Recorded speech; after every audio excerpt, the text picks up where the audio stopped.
What's up, guys, and welcome back to another episode of Mentally Gone Reacts. My name is Callie Lacerda. And I'm Gabriela Lopes, And your today, godfather. Your godfather.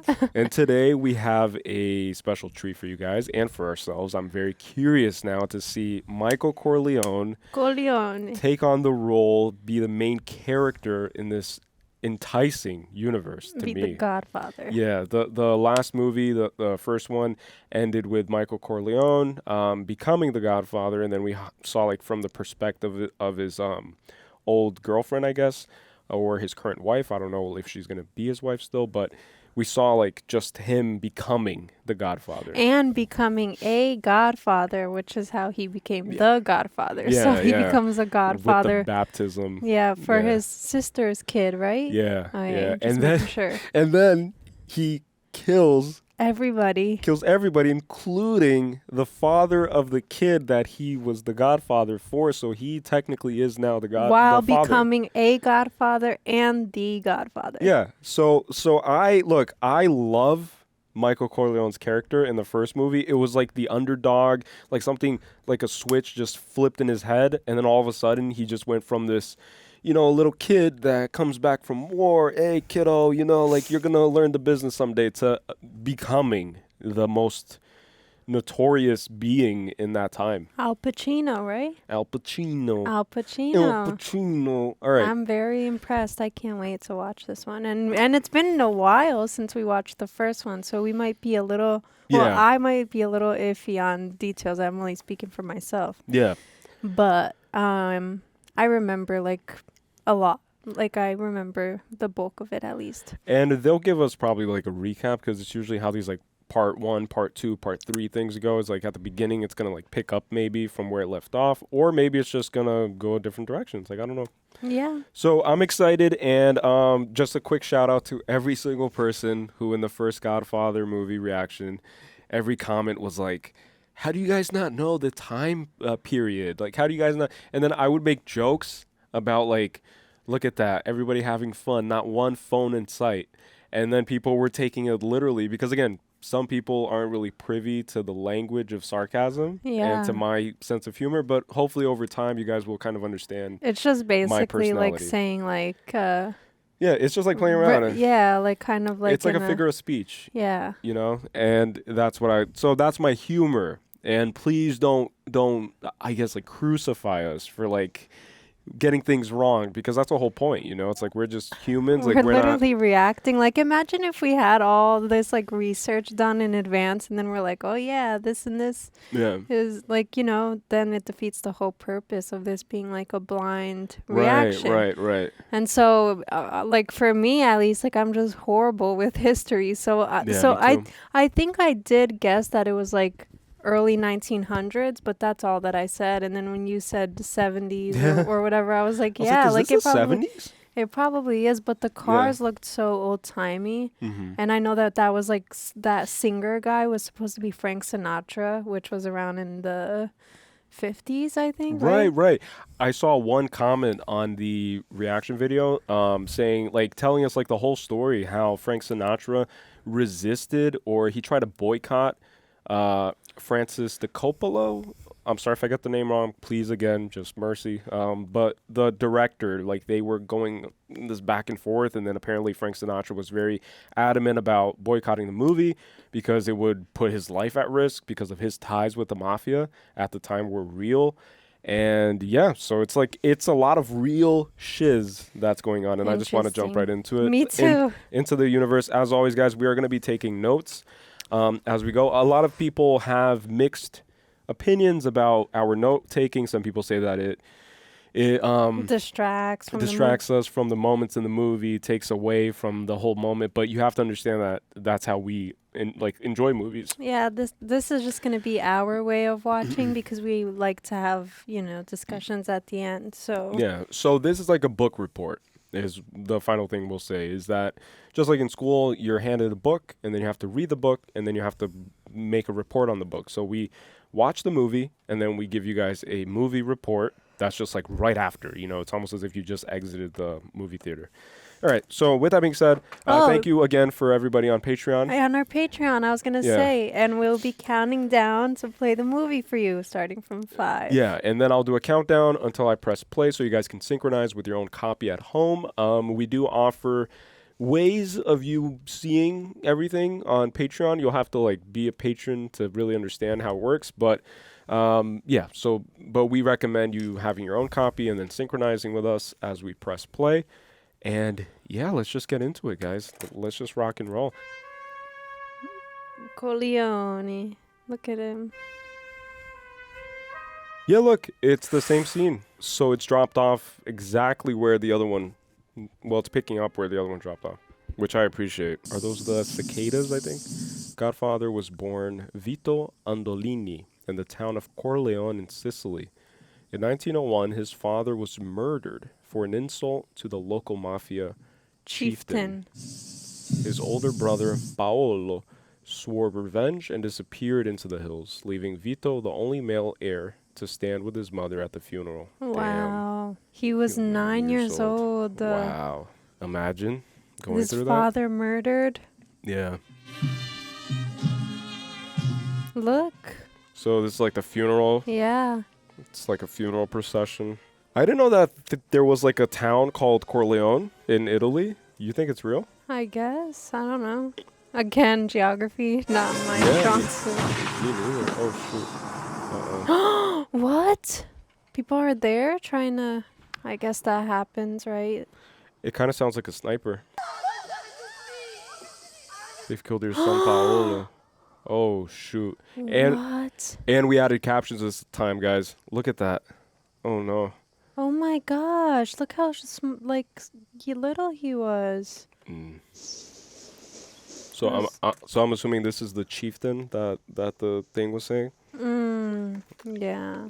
He's like the mafia boss, maybe, in Italy. Don Ciccio, ma ammazzasti a mio marito. Perché non si posi calare. He kind of looks like a young Michael Corleone. Yeah. The kid. O signoruzzo mio, vi giuro che non fa niente, o signoria. Mo sparagnas. Sparagnas. She kind of looks like the...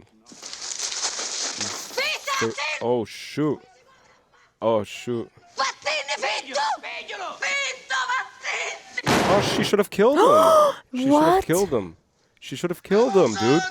Kill him. What? What a coward, bro. What a coward. Like, not Vito, obviously. The Godfather, sorry.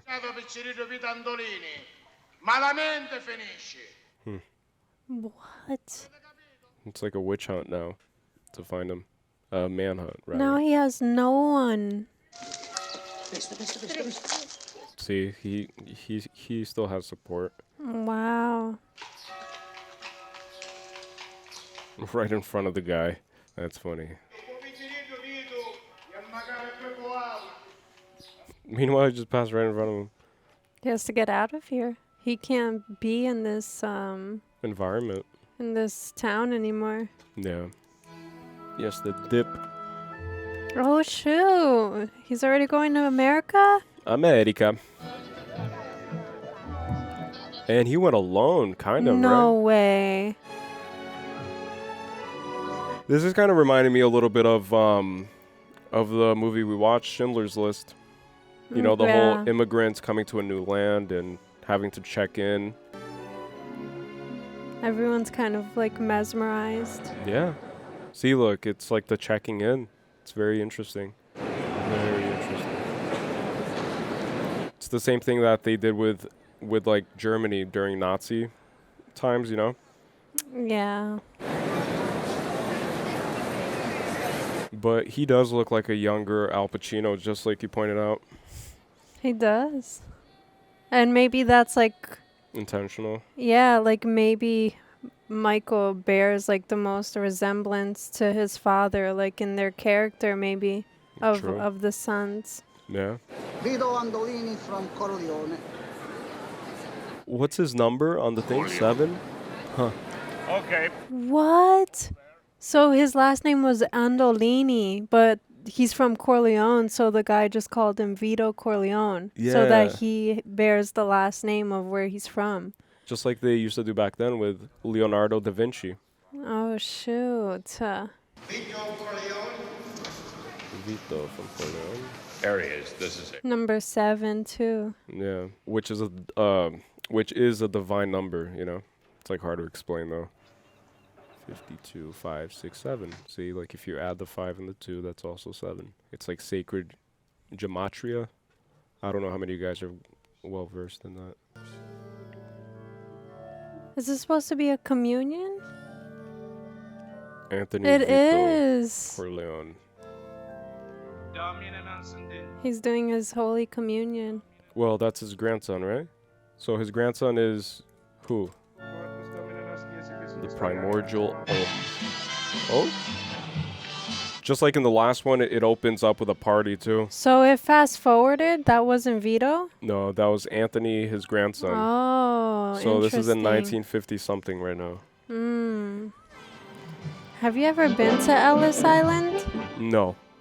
Ellis Island has like all the history of the like of immigration to the United States, like all the, you know, stuff about that, like a museum. You go see your children first, and then you worry about waiting online to see your brother, like everybody else. Wow, there's a line to see. So it's interesting because just like in the first one, we had the wedding and people waiting to see Vito, and now people are waiting to see Michael. And it was her wedding, right? Yeah. Wow. On my daughter's wedding. This kind of looks like Bill Clinton and Hillary Clinton. Like an old school one. Old school version. We can join with old friends, we can make new friends, and we help celebrate the young man's first communion. All this for first communion?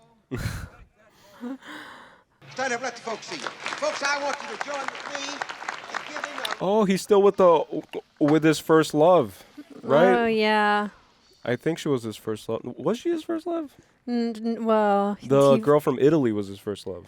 The one that died in the car crash. Yeah. In the car explosion. Well, no, he met this girl first, and then he went to Italy, and then he kind of... Yeah. And a special arrangement to honor their host, Mr. Michael Corleone. Of course he would host this like this. Yeah.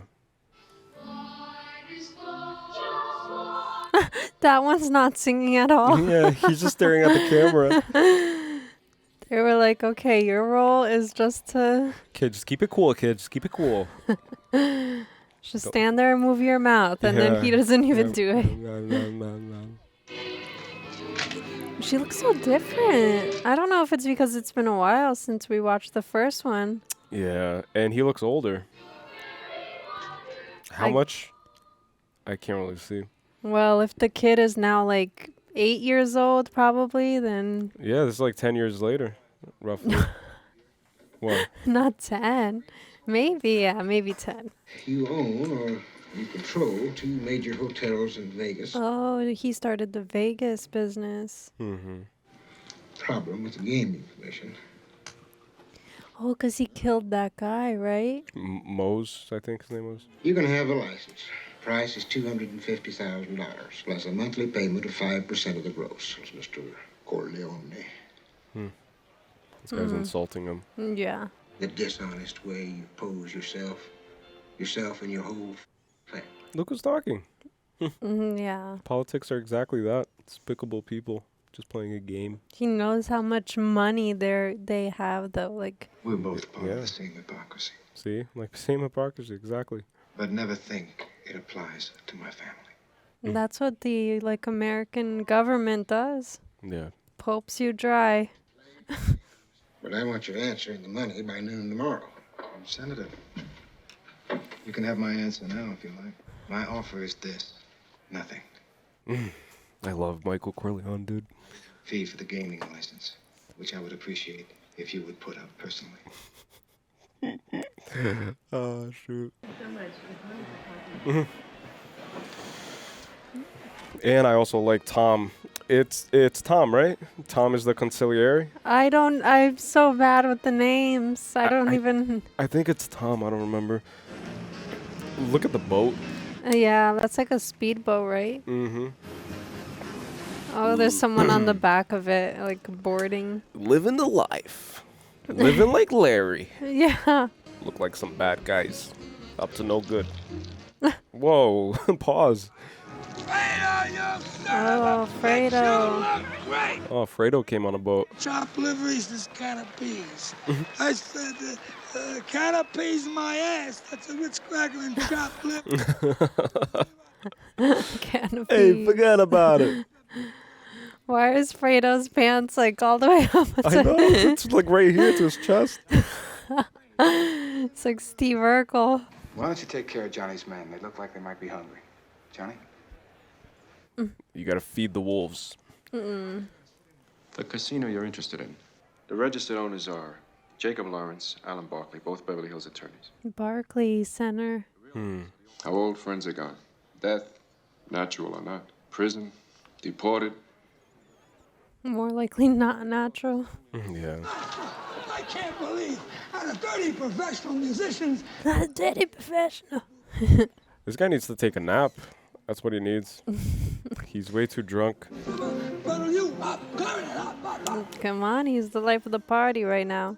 He might be stirring something up, though. Yeah, you could tell a lot about a man's character when he's under the influence. Al, would you please get him a drink? We're going to Europe next week. I'd like to book passage on the Queen. The Queen? Me for? Why don't you go to a travel agent? We're getting married first. Wait, isn't the Queen the sister ship to the Titanic? I'm not sure. I think it is. You fly around the world with men who don't care for you and use you like a... You're not my father! Then what do you come to me for? Because I need money. I would be like, I'm not your father. You can live here on the estate with your kids. You won't be deprived of anything. You can have everything you want. Make you an offer you can't refuse. And why don't you tell him marriage is out of the question and you don't want to see him anymore? He'll understand, believe me. So weird. So awkward. Oh, it's crazy. He's like treating him as like a pest. Got a little bonfire. Christmas lights. Yeah, is it Christmas? I don't know. It doesn't look snowy, but it's also Nevada. Oh, it might be like Italian colors. Yeah, true. What's Cendane? Centanni.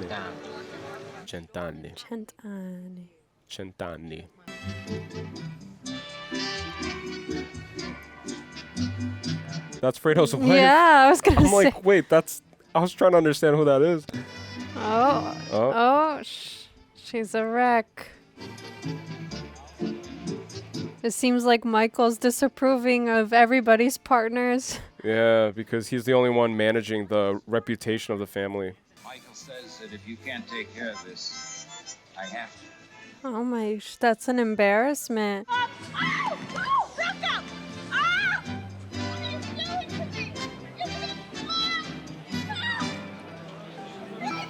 And that's his wife? You're my brother, Fredo. You don't have to apologize to me. Aww. And it's his only brother now, right?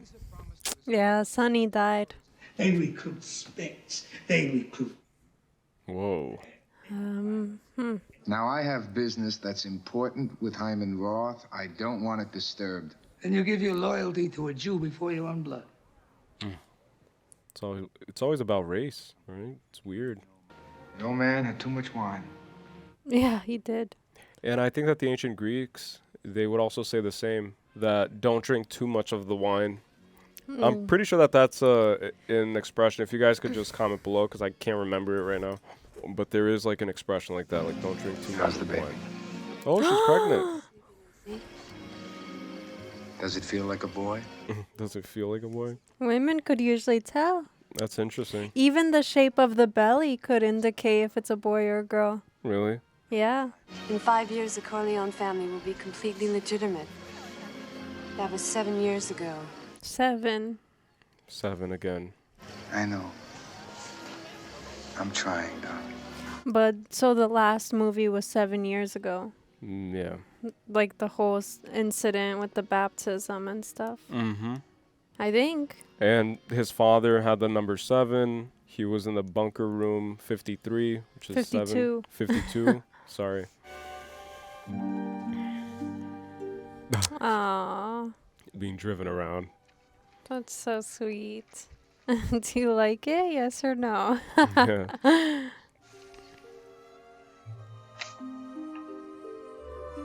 That's so wholesome. Oh, he's smiling for the first time. I don't think I've ever seen him smile. Look, cracked a little. Make away, the drape's open. What the heck? Oh my god. Oh, his wife. Oh my god. Oh no, oh no, no, no, no. Did she get down? Oh no. She wasn't moving, it seemed. Okay. You're weird. Oh gosh. So it's either the old man with the wine, or it's the senator. But somebody went in there and messed with their room. Yeah. So was somebody involved at the communion? They're still on the property. Please, Michael, please stay inside. Keep them alive. We'll try. Michael! Alive! We'll try. That's crazy. So someone infiltrated the compound. Oh, they have shoot. dogs. As they should. Look at this. They have lights and everything. Yeah, it's like a little prison place. It's a compound. It's a heavily enforced compound. She almost died. Yeah. Oh, look at the soundtrack changing. That's so badass. Like his walk and the way he, look, they even have boats searching. It's crazy, dude. He has a whole army. All they're missing is a helicopter. Yeah. Fredo, he's got a good heart, but he's weak and he's stupid. And this is life and death. You're my brother. Aww. I always wanted to be thought of as a brother by you. Like a real brother. Oh my gosh. Yeah, Tom is more of a Corleone than Fredo is. This is so special. You're gonna be the Don. He kind of looks like Don Vito. I'm trusting you with the lives of my wife and my children, the future of this family. Wow. It's a lot of responsibility. Was to try to think as people around you think. Empathy, compassion. Now, on that basis, anything's possible. Or betrayal, rather. Bitches! Let out my window! I want to get out of here! They're lying, bitches! Oh, they found the guy who did it? Well, that makes a lot of sense because then they're going to kill the guy who does it so that they can believe that it's over. Looks like they were hired out of New York. I don't recognize them. Right, but just like he said, it's an inside person, so it can't be the senator or someone else. It's somebody. Well, someone that the senator involved. or someone outside got to within the camp. Yeah. Tom. I was gonna say that Tom is more of a Corleone than Fredo. Where's Mike? Rocco. I haven't seen too much of Fredo to even really know. Oh, I've seen enough of Fredo. But yeah, he seems like... He's a dumbass. He seems just like a puppy dog. Yeah, he doesn't have the it factor. He's like a little lost soul. Yeah. Did you like your party? I got lots of presents. I know. I didn't know the people who gave them to me. It doesn't matter. You like the presents or not? Yeah, you like it or no? Where do you have to go? Who's after the business? I could help you. Oh my gosh. He's gonna be the next Godfather someday. Someday you will. See? It's exactly what I thought.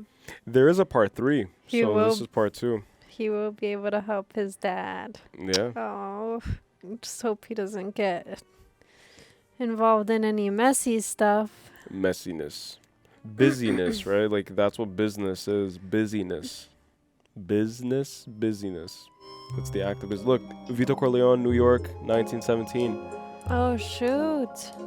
Oh, shoot. That's Vito Corleone. That's probably his first son. His first son was Sonny, right? Yeah. His first son, Sonny. Yeah, the son. It's pretty crazy, this concept of coming on a boat and then building a life from nothing, you know? It's like humans were a different breed back then, dude. It's wild. Oh, it's right up. Look at people complaining. Italians are so hot-headed for no reason, dude. Where people are like, hey, get out of my way. I cannot see. Peppino, un elettro per te. So is this Michael Corleone's mom? Vito, te ne parlo anche di me. È bella.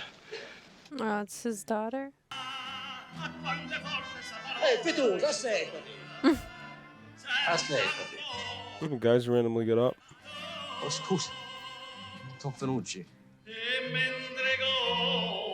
Ora portiamo Dana, andiamo a vedere la re. Imagine that guy gets killed just for saying that. Yeah. Go see him backstage. Why is this guy persisting so much? Like, who is that girl to him? Or he's trying to get Vito alone. Yeah. Vito. Carla, vattene da qua.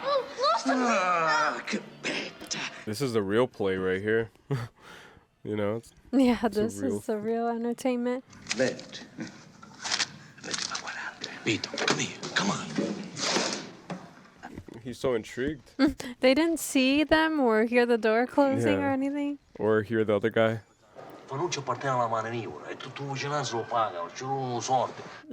He doesn't hear anything, that guy. When he said his angel, I thought that was his daughter, and then I realized. Yeah, but then I realized that they're the same age. Yeah. It can't be. Hey, you never know. This is what life was, 100 years. Wow. What is him? Oh my gosh, I can't get over how much these actors playing Vito look like Michael a little bit from certain angles.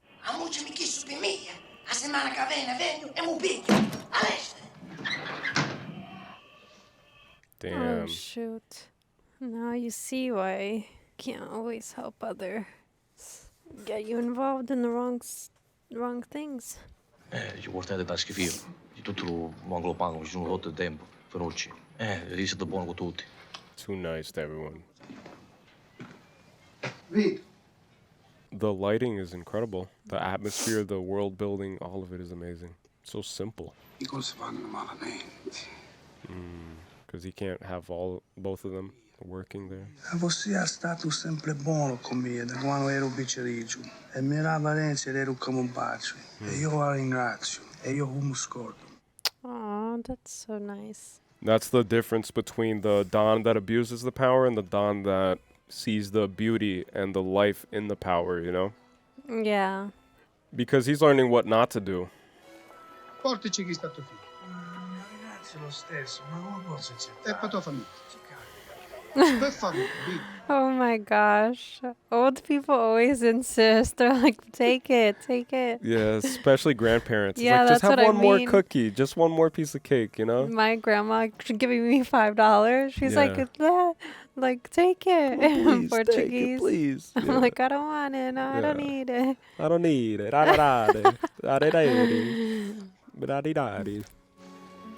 He's very stoic. Aw, he brought a pair. His family doesn't need surplus. You know? Like, they're happy with what they have. Yeah.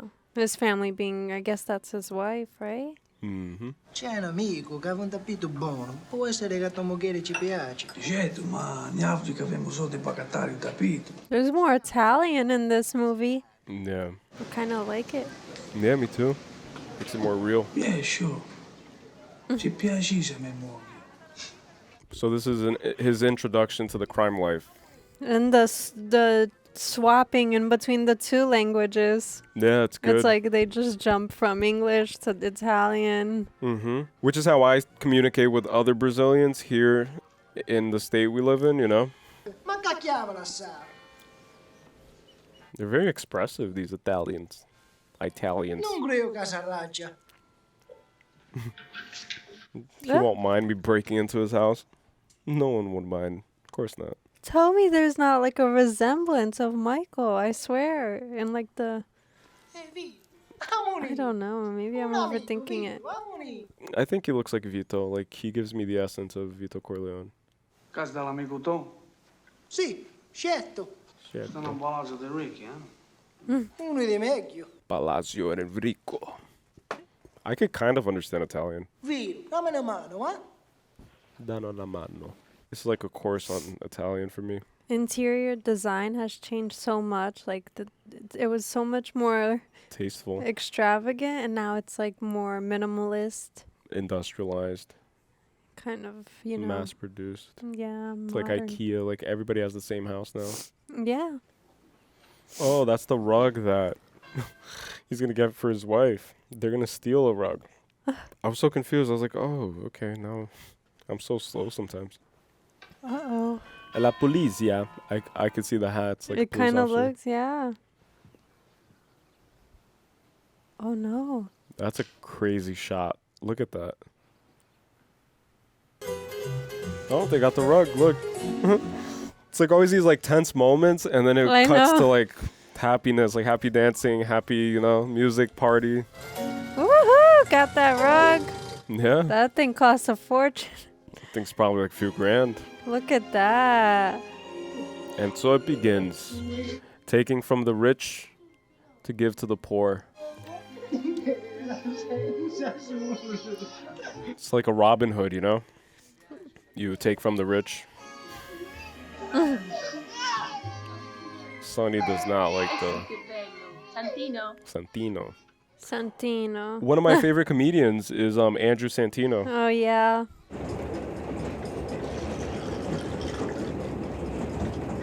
I have a crazy comment for the end, and it's just beautiful. Like, all of this already is so incredible to me. It's like back and forth, the contrast. Mm-hmm. Did he say where he was going? I forgot. Oh, I wasn't sure if he said he was going to New York. Well, he might be in Miami going to meet with the Hyman guy. Yeah. Because that was the guy that is kind of like the bridge between them, I think, right? Like, that's what they said. Yeah. Looks like what I envisioned Miami to look like. Yeah. I've never been to Florida. It's crazy because all of this is like a war, you know? It's an ongoing war. It's like, yeah. It's like this is just a captain, and then he has a soldier. It's just war, constant war. Hyman's in there. I was just making some lunch. Would you like a tuna sandwich? No, thank you. Rule number 1, never accept anything that's given to you by someone you don't trust. And Michael doesn't seem to trust anyone. Yeah. Other than Tom, like he said. Yeah. Mr. Roth? Wow, he's older than I expected. He kind of reminds me of Pope Francis. People behaving like that with guns. Important thing is you're all right. I don't trust anyone, dude. Just like Michael. Trust no one. They're both like well versed in the ways of mob life. Yeah. No one can eavesdrop. Yeah. Put the volume up. You're a wise and considerate young man. And you're a great man, Mr. Roth. There's much I can learn from you. Whatever I can do to help Michael. Maybe he's a solid guy. He did work with his dad. Right. And his dad respected him, but his dad didn't trust him, is what the other guy said. Yeah, true. What we'll do together in the next few months, make history, Michael. It's never been done before. Not even your father would dream that such a thing could be possible. What are they talking about? Are they talking about the union between Italians and Jews? Tangibly is a dead man. You don't object? These small potatoes. And then That's a test. Yeah. And he keeps watching everybody's body language. Like, he's just very observant. So interesting. Really love his character. È in studio. Non lo fare aspettare. Poveretto, aspetta da mezz'ora. Oh, you think he's coming to kill him? Because he thinks that he's the one that tried killing his family? You heard what happened in my home? Mike, I almost died myself. It was all so relieved. In my home! In my bedroom where my wife sleeps! Oh, gosh. Where my children come and play with their toys. In my home. Guilty. 100% guilty. And now he's going to do it in his home. He should. That's what I would want. Aw, come on. His wife and children shouldn't die. Well, he tried killing his whole family. That Hyman Roth in Miami, he's backing up those son of a... I know he is. Then why? Why do you ask me to lay down to him, Mike? It's business. It was Hyman Roth that tried to have me killed. I figured. I just didn't. Wow. This guy's playing chess, dude. I remember when I was a kid, Frankie, we had to be very quiet when we played near here. Oh, this is the house from the first movie. Yeah, I kind of recognized it at the entrance, and I was wondering. Yeah. Keep your friends close, but your enemies close. Now, if Hyman Roth sees that I interceded in this thing in the Rosado brothers' favor, he's gonna think his relationship with me is still good. Lower his guard. That's what I want him to think. Feign friendliness. I want him completely relaxed and confident in our friendship. See? I just said it. Find out who the traitor in my family was.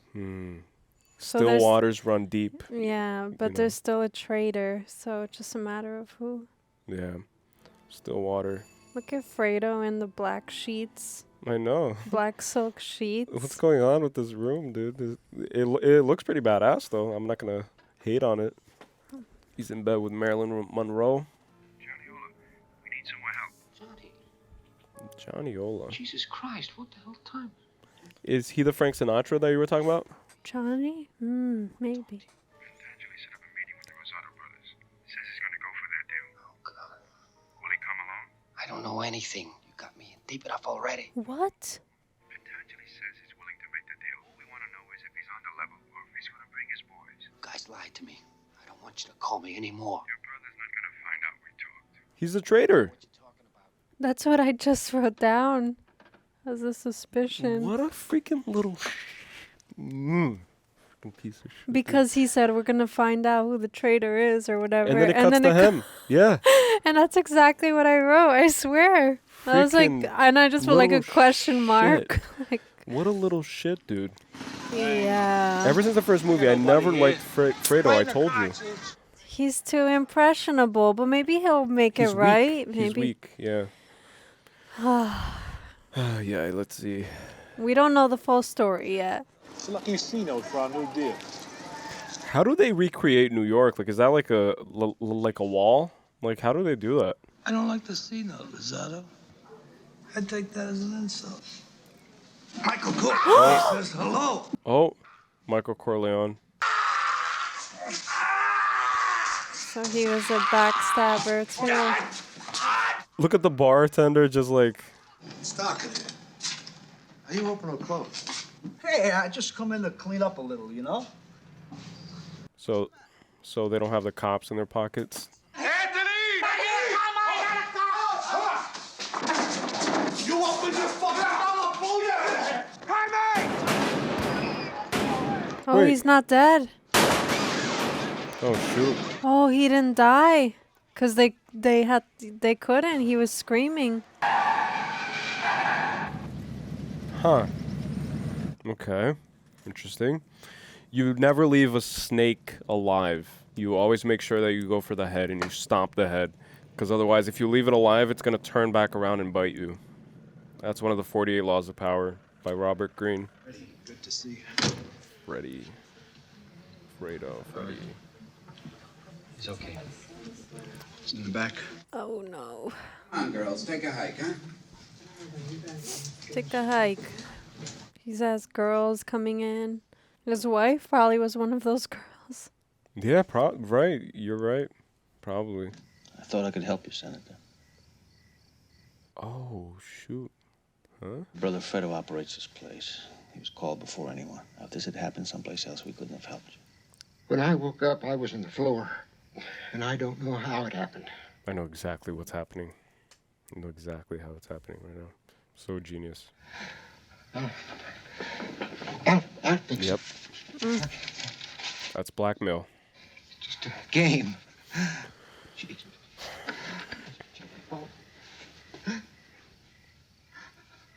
Where did all that blood come from? Like, what is that? Jesus. Oh, they want to make it seem like he got so intoxicated. But that guy did it, see? And I don't understand why. I can't remember. Yeah. And I know that I could not have hurt. Yeah, you don't know it. Nobody knows that she worked here. It'll be as though she never existed. It's crazy. All that's left is our friendship. I'm telling you, he's a Corleone at heart. Like, I love Tom and I love Michael. Like, they're my favorites for sure. And obviously Vito. But in this... I'm just going to the market. here? If you just give us a list, we'll pick up anything you want. Whose orders are these? Mr. Hagen's, man. He's coming over now. All right, well, I'm just going to have to speak to Mr. Hagen. Tom Hagen. She's like, Tom, what's the meaning of this? Yeah, her voice annoys me. All of the women in these like movies that take place in an they have that You're voice. supposed to stay in my house. Come on, Tom. Am I a prisoner? Is that it? It's not the way we look at it, Kay. All right.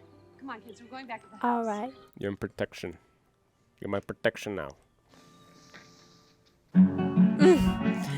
So that was their driveway, Yeah. right? Not too shabby. Where is he now? Mexico. Yeah, this doesn't look like the U.S. or Miami. Feliz Año Nuevo. Feliz Año Nuevo. Mi huevos. Huevos. That's my favorite Spanish word. Huevos. Oh, Cuba. Cuba. I actually want to go to Cuba because it's opened up. Look at all the begging kids. Michael's like, They're like, roll up the window. Yeah. It's crazy though, but so I lived in Brazil for like 7 years, and you have a lot of begging kids like that. Yeah, in Portugal it's like that too. Yeah, in and they're certain dangerous too, like because they're always high off of smelling glue. Welcome you to the city of Havana. Havana, the capital of Cuba. Regional Vice President of the Pan American Mining Corporation. Yeah, America gets a lot of fruits imported from. Señor Michael Corleone de Nevada, representing our associates in tourism and leisure activities. Look at his Grim Reaper in the back. Michael's like a little bit out of place because he's so young. Yeah. Perhaps you would discuss the status of rebel activity and what this can mean. He's like, Feel the weight of it. I want to put you all at ease. Y quiero asegurarles. We will tolerate no gorillas in the casinos or the swimming pools. So basically, the people who run the world were in that room, kind of, or who run Who Cuba. make all of the negotiations. Yeah. Within America with Cuba. Yeah. All the business. Ciao. E niente, qua che schifo i banditi. Stanno facendo la pulizia. Oh. Oh, what? What was that? Was that like a suicide bomber? Make sure that everybody sees the cake before we cut it. Just like with the phone, it's like see the phone before I use it. Interesting. You were all able to come from such distances to be with me today. It's like, look at it, and everyone is Look just at the cake. admires. Look at it. It's like so stupid. Probably has like gold crusted on top of it. I know. At the time of my retirement or death, I turn over all my interest in the Havana operation to his control. And we've saved a piece for some friends in Nevada to make sure that things go smooth back home. I want all of you to enjoy your cake. Saved some for friends in Nevada. Who are these friends in Nevada? A rebel was being arrested by the military police, and rather than be taken alive, he exploded a grenade he had hidden in his jacket. Yeah, and he took out And he took a captain of the command with him. The soldiers are paid to fight. The rebels aren't. What does that tell you? They can win. Wow, that's so profound. This country has had rebels for the last 50 years. Huh. It's in their blood, believe me, I know. I've been coming here since the 20s. Wow, that's crazy. The 2 million never got to the island. I wouldn't want it to get around that you held back the money because you had second thoughts about the rebels. Look at his pants too. Yeah, It's up here. that's how I wear my pants, high-waisted now. I oughta. That's the vibe I get. It's like Popeye. High-waisted pants. So is what they're doing considered treason at this point? Like, is it an attack on the American government? Or Well, with the whole senator thing, it kind of already started. Yeah. Blackmailing a senator, going against American interests by doing business with Cuba. Yeah. Can you imagine that, huh? $2 million in the seat next to me in the plane? $2 million back then was what? Like 10 million? You want to count it? Yeah. You better count it. The family's making an investment in Havana. This is a little gift for the president. Oh, that's great. Didn't he say 2 million never got there? And that's $2 million right there. Yeah. Oh, Hyman Roth? Johnny Ola? Johnny again. Who's Johnny Ola? No. I never met them. Uh-oh. Uh-oh. He's like nervous. Kind of nervous from the trip. Can I get a... Nervous from the trip. Sometimes I think I should have married a woman like you did. Kids, have a family. Once in my life, be more like Dad. Pop. Yeah. Everybody's just trying to be like their father. Mama used to tease me. She'd say, you don't belong to me. You were left on the doorstep by gypsies. He does look different than they do, you know? He's just a little tanner. I was mad at you. Uh-oh. It's like he's confessing, you know? Why didn't we spend time like this before? Before I betrayed you. Yeah. This guy, dude. He's not a... Because Michael just like... His eyes are like a hawk. He's just analyzing. He's not afraid to kill whoever he has to, right? Yeah, like, even his brother. Well, we'll see. You think it's a weak point? That's going to define his true, like, how invested is he in the game to kill family? Like, do you go against family? Before I reach my hotel, I'll be assassinated. What?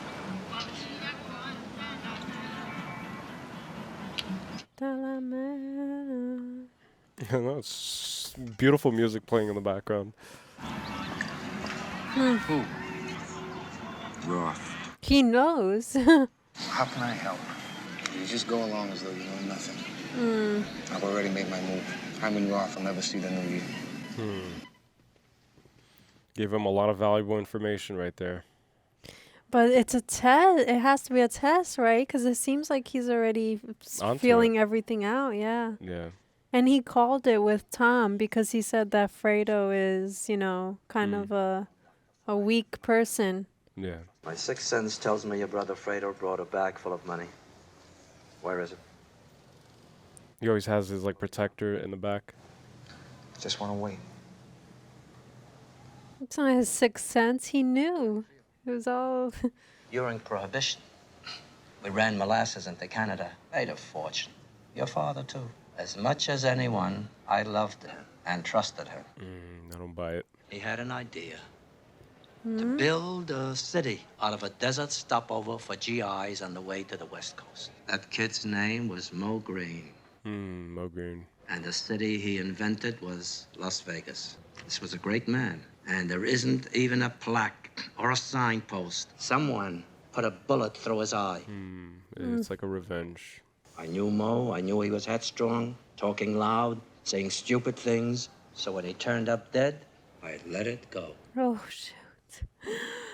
I said to myself, this is the business we've chosen. I didn't ask. I let it go. Because it had nothing to do with business. Interesting. I love the guy in the back. Look at that. I'm going in to take a nap. When I wake, if the money's on the table, I'll know I have a partner. If it isn't, I'll know I don't. What if he doesn't wake up from that nap? It's interesting, though, right? Like, Michael gave those orders, and then this guy said, like, I didn't know who gave those orders, and then Michael said he didn't know. And he said that I let it go. Yeah. Again with the juxtaposition between the tension and then the release of tension. I really like that about this movie. You don't know my brother Fredo, do you, Johnny? Johnny Ola? Fredo. Oh, shit. We never met. Johnny Ola. Oh, that's Johnny my Ola. gosh. This whole time I'm like, who's Johnny Ola? Look, him observing. So I crazy. know. And there was like a hesitancy where they looked at each other and then they were like, You don't know me, right? we never met, right? Yeah. Tension. It's like, who's going to fold first? Yeah. I'm not going to die. Are you going to die? No, I'm not going to die. I don't know nothing. $50, right? What's going on here? I hope this is a show. I hope it's consensual. Is this like a ritual, like a sacrifice? What's going on? No, it's definitely a show. Yeah. It's gonna be a fake. It ain't no fake. A provocative show. Johnny Ola told me about this place. He brought me here. I didn't believe it, but seeing is believing, huh? I see it and I still don't believe Seeing is believing. In that moment. Old man Roth had never come here, but old Johnny knows these places like the back of his hand. He just gave himself away. Look, he's like, damn it. He said they never met, and then he said that he brought him there. Oh my gosh. That was confirmation. And Look, then he just turns to the guy behind him, to the Grim Reaper. Look, he's like, damn it. He has like watery eyes. Like, that's gotta be so hard. That's what she said for sure. Damn. Kidding, guys. Couldn't help it. Oh, there it is. One by one, Johnny Ola. Hey, man. Like, that's what I was saying. Like, it's gonna be the main test for Michael. You know, like, do you go against with a hanger? Yeah. Oh my gosh. The Hangman, huh? Like, that's a good nickname for this guy. Yeah, he just like... He just takes them out with a hanger. The Hangman. You say the wrong letter? Yeah. You're getting hanged, man. Oh, they're inside the old man's house. So, again, now's the time to do it. If he's actually sleeping, I don't know. Imagine. He's just ready for it.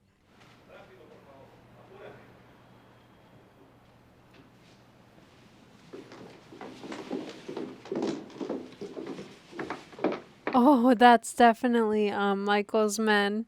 Those? Dressed as like nurses. You think so? Maybe. I don't know. I'm just taking a guess. Because to me, it's like he purposely wanted to be sent to a hospital for protection. Yeah. While Michael gets taken out, you know? Yeah. So it's relocating him, and then they're going to surround the hospital. Where you going?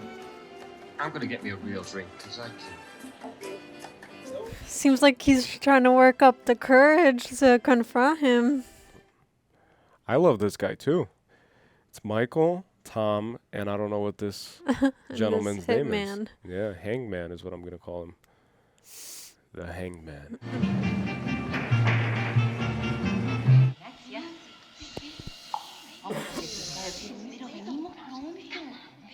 No, they're going to just leave the patient. It's like, hey, it's New Year's. Vamos. Screw the patient. Come on. Mm-hmm. Let him die. Oh.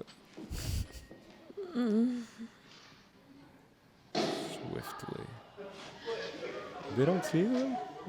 That lady had a clear line of sight to see this door closing. They're Dude. Come too on. focused on The party. Oh, shoot. The military's coming. Uh-oh. They might be too late.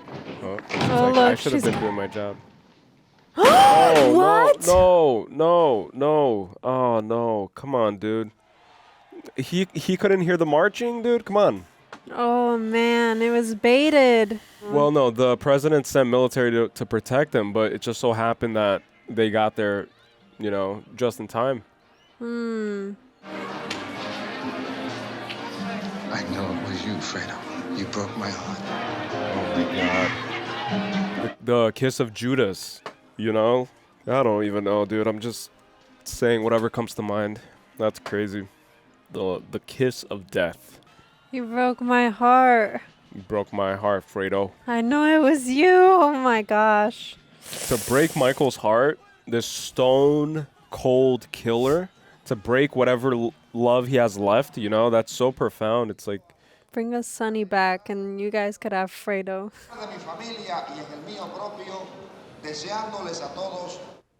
What if he just runs now, Fredo, though? Like, he told him and now he could just hide. yeah. Right? Like, he doesn't have to go with him. Yeah, I'm just kind of worried about Michael now because he's all alone. Oh, Fidel Castro. Oh, so the government's being overturned, I think. I don't know history too well. I'm not really big into politics. But that's what it feels like, is that the aristocracy of this regime is now just frightened and just running, you know? Yeah, see, like, everybody's fleeing because it's a revolution that's happening. The embassy. Oh, my gosh. Yeah, they're trying to get out of there, dude. Because the country's about to collapse.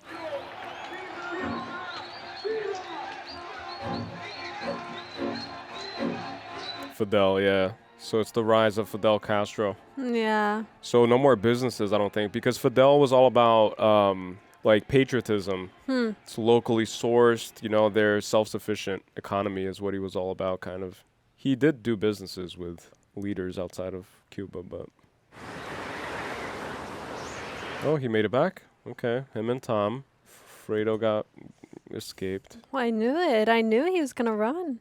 And the old guy is still alive too, Hyman Roth. But that probably just made it worse, right? Like the fact that he didn't just go with Michael. Mm-hmm. What was it, so I'll know? Well, it was a little car with an electric motor that they could ride in. It's nice. Fellas, could you step outside for a minute, please? Look at the development here, though. Tom doesn't have to step out anymore. He stays. And they had a slight moment where the henchman didn't know who to obey. Kay had a miscarriage. She lost the baby. No. Damn, dude. What's that boy? I really don't know. Miscarriage. That's I'm wild. telling you, it's supposed to be showing a resemblance between them. They look identical. I don't know. Maybe I'm going crazy. No, but it makes sense. Look, Fredo has pneumonia. So he was sick. Well, that's Michael, right? Or is it Fredo? Fredo. Fredo? They said, yeah.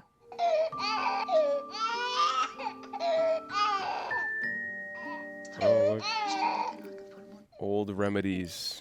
Because Fredo was the second child. So we didn't see Michael being born yet. Because I thought that Fredo was the youngest one, but I forgot. Oh, no. I don't think he is. I think Michael was the youngest. Se invece mia formazione non è giusta, paretto. Mi fa mucchiare un bel anticchia. E per anticchia lo godiri, magari. E per piacere non dici da no. Capisci, paesano? Capisci. $100 back then? Less, he said. Could buy a house, probably. Ma i soldi io la spaveri con amici miei. Prima a parlare con Izzy. Tu c'è dire amici tuoi, chi non voglia sei. Tanto per bagnare la bocca. Non ti scantare. When are they gonna kill this guy? Yeah, this guy has to leave the picture. Bisogna che fate incazzare chi lo sai sia così malandrino come recite voi. Ma come fai tu a farci pigliare di meno? A voi oggi non mi interessa. This guy's playing four-dimensional chess, 4D chess right here. Smart. They're like, hey, whatever gets us to pay less. But then he becomes the boss. Salut. Saludo. Saludo. I don't have my water with me.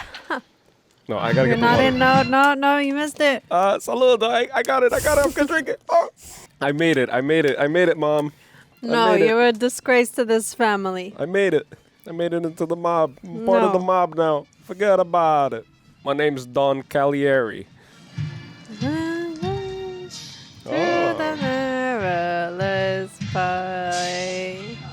So this is like Little Italy, right, in New York? Alone in the cafe. I don't know, but I can't keep watching these people eat. I know, I'm really hungry. Buona fortuna. He's gonna die. I'm making an offer, he don't refuse. I was waiting for it. Make him an offer he don't refuse, not can't refuse. They made it a little different. Forget about it. He was still brushing up on his English. Yeah, he was still trying to figure out his catchphrase. He's like experimenting. He's like, can't. Yeah. What are you gonna do? What instills more fear? Let me try can't next time. And then he gets his little notebook. He's like, can't. Crosses out don't. Tu sti piccioli scaldi. Com'è che non ti avevo mai incontrato prima? He's like, I like you. Yeah. Now where's my money? He wants to recruit him for his squad. He's like, I like you. You're a smart guy. You're not just muscle. You're brains.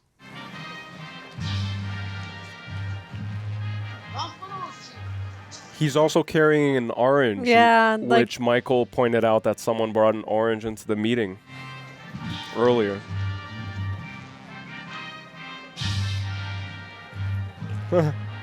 Jesus adorned by dollar bills, $100 bills. That's not very Christ-like, is it? Bring some prosperity. And look, there's a crown above the crown of thorn, Yeah. above the, not thorns, but the And there's an apple. halo. An apple alone just hanging. Hmm. Interesting.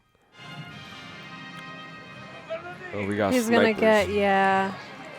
I'm just waiting for it. Everybody's like, hey, good job, good man. Oh, it's Vito, right? It looks like it.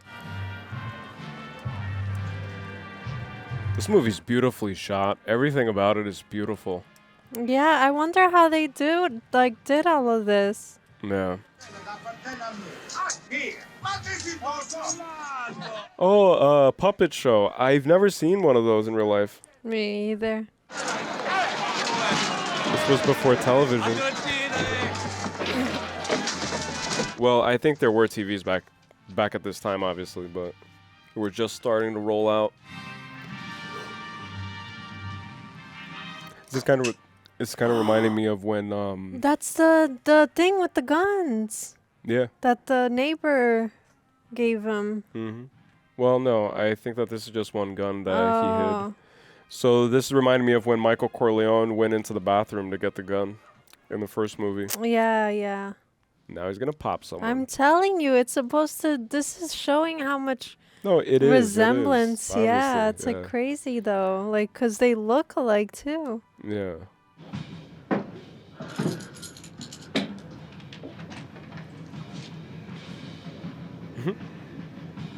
He knows. He feels it. Mm-hmm. They all have like a sixth sense. We're fine. 24. Look with the fireworks going off. Yeah. Oh, damn! Right in the face. Oh, his blanket's on fire. Like the actor was probably like, "Oh shoot." Or firecrackers. Yeah. Oh shoot! He's gonna do it again. Oh wow. Wow. Gotta make double sure. And I think that they talked about that in the first movie about it's like 2 to the head. I guess. It's like I don't 2 remember. to the face, I think, or something. I think it's just symbolic that he was shot in his mouth. Yeah, because he talks too much. That was crazy. Oh my gosh, he just like did it so seamlessly. And he's scattering it into different homes because then the police is like, all right, so who did it? Yeah. It's like down people's chimneys. Like, all right, yep. And then nobody knows, but the Godfather is walking among them. Or it gets like, Oh, because of the fires, maybe, yeah. it kind of just gets... Melts. Yeah. So how does he establish himself as the new Don? Using his brain, just like he did with the other two. Look, that's Michael. I think, yeah. Yeah, that's the youngest. Yeah, look, there's 3 of them. Yeah. And Fredo is Tanner. You're crying? Oh, No. I thought you were crying. Feels like the end of the movie. Yeah, Until part 3, imagine. but I think there's like an hour left. No, I know. Intermission. Yeah, and there's still a part 3, so it's a huge story. It's a huge development. Yeah, each movie's like 3.5 hours long. Yeah. Intermissione. These cars are more modern. Is it safe to say that we're in the 60s now, guys, or 70s? Can I say that now, or am I gonna get bullied again? Say the 60s. I don't know. 70s. The compound. Corleone. I can't wait for snow, man. I can't wait for winter. I know. I'm so tired of the summer already. Yeah, it kind of just drags out too long. Yeah. Oh, look, the car that he was gifted. Mm-hmm. That Tom got his son. Well, that was for his newborn child, I think. Yeah. Or no, it was for his young Yeah, boy, yeah. It's a beautiful Look, that's house. where they had the Yeah. communion party. Is his family here? I don't know. I'm just checking the dark corners, for assassins. I'm like, Yeah. I'm like paranoid because of the Vito scene where he was in the dark. Like you don't Yeah. know. So empty. I know. Yeah, where is his family? It's a good question. It's too empty. I see what's happening. She's occupying her mind with the loss, you know, after the loss.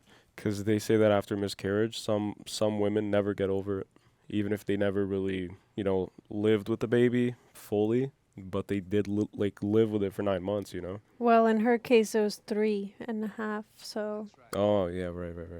True. Yeah. No, we call it the Corleone family, Senator. What was your position? At first, like everybody else, I was a soldier. A button, you know, Senator. Come on. No, I don't know. Come on. Come on, you know what I'm talking about. You mean you kill people? A what? You kill people at the behest of your superiors. The government does that too. Yeah. It's the same thing. It's just competing governments. Look. There's someone in between you and your possible superiors who gave the actual order. Right, yeah, buffer. The family had a lot of buffers. Mr. Chichi, you may find this... Order in the court. So he's intentionally going and exposing Michael because Michael tried to kill him and the old guy, the drunk guy. So that's why he's being a snitch. He's ratting out on the family, which puts Michael's life now in jeopardy. Ma tua famiglia non tu puoi chiamare. Tempi cambiano. That can't be the case forever. Look, speaking of the devil. This guy. Again with the oranges. And his dad he got shot when he was at the fruit market in the first movie, remember? Yeah. And then he went to the hospital. Mm-hmm. Yeah, there's something I do for you. You come, you talk, huh? You come, you talk. State buono. He has the same voice Yeah. as Vito. That's why to me, like, I can't get Vito out of my head when I see him, but I get what you're saying about the resemblance.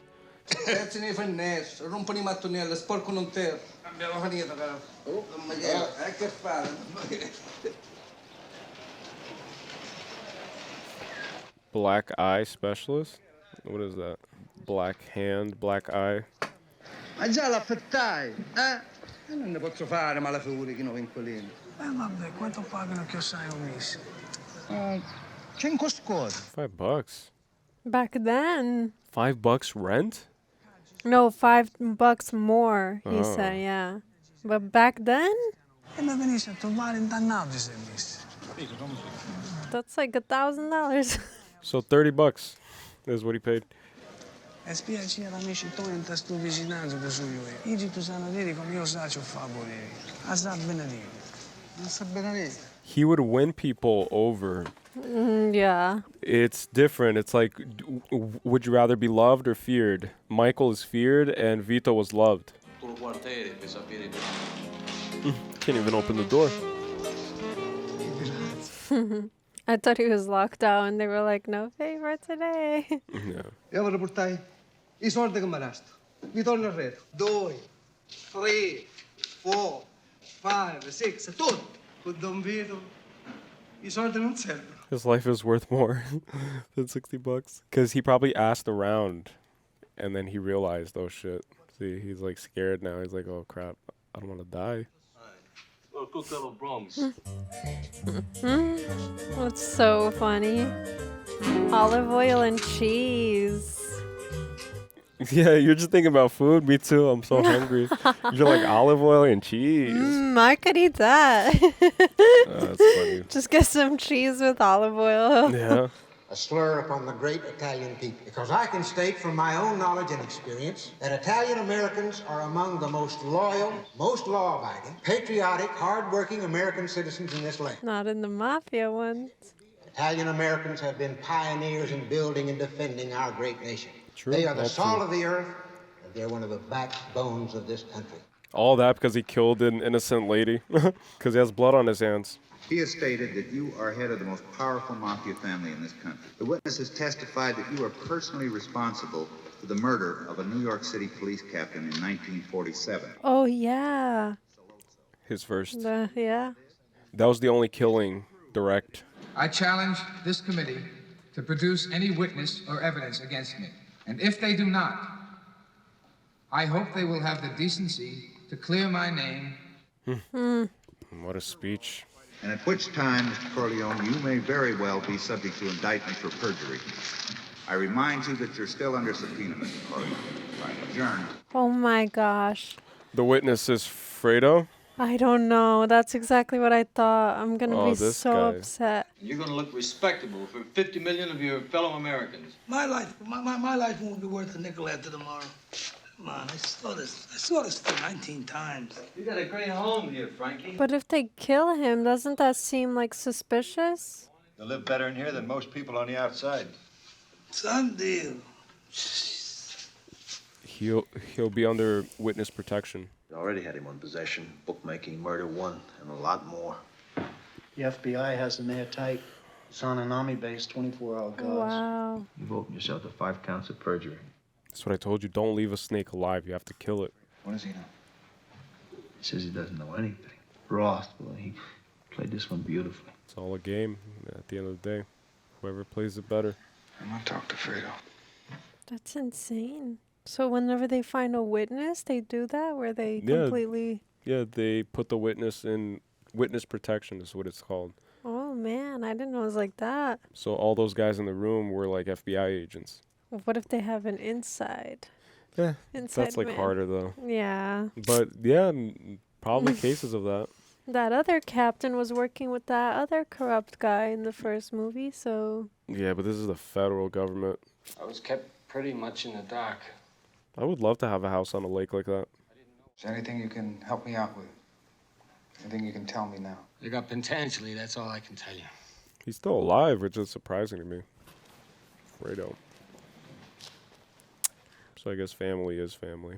I guess. It'll be good for the family. So naive. Blind. Like dumb, I'm smart, and I want respect. Respect is earned. Prove it. Betrayal is not how you earn respect. It's how you end up Is there anything dead. you can tell me about this investigation? Anything more?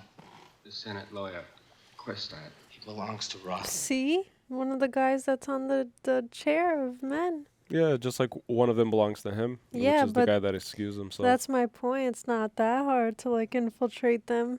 True, yeah. You're nothing to me now. That's crazy. You're not a brother. You're not a friend. I don't want to know you or what you do. Wow. I don't want you near my house. When you see our mother, I want to know a day in advance so I won't be there. You understand? He had it coming. It's that or death. So I feel like this is kind of worse. It's worse. It's exactly what he wanted. He wanted independence, so he's giving it to him. It's like, all right. Yeah, but that's why it's worse. It's like he didn't realize. Yeah. While my mother's alive. He didn't realize what he had and how he took advantage of it. Right. Out of selfish feelings.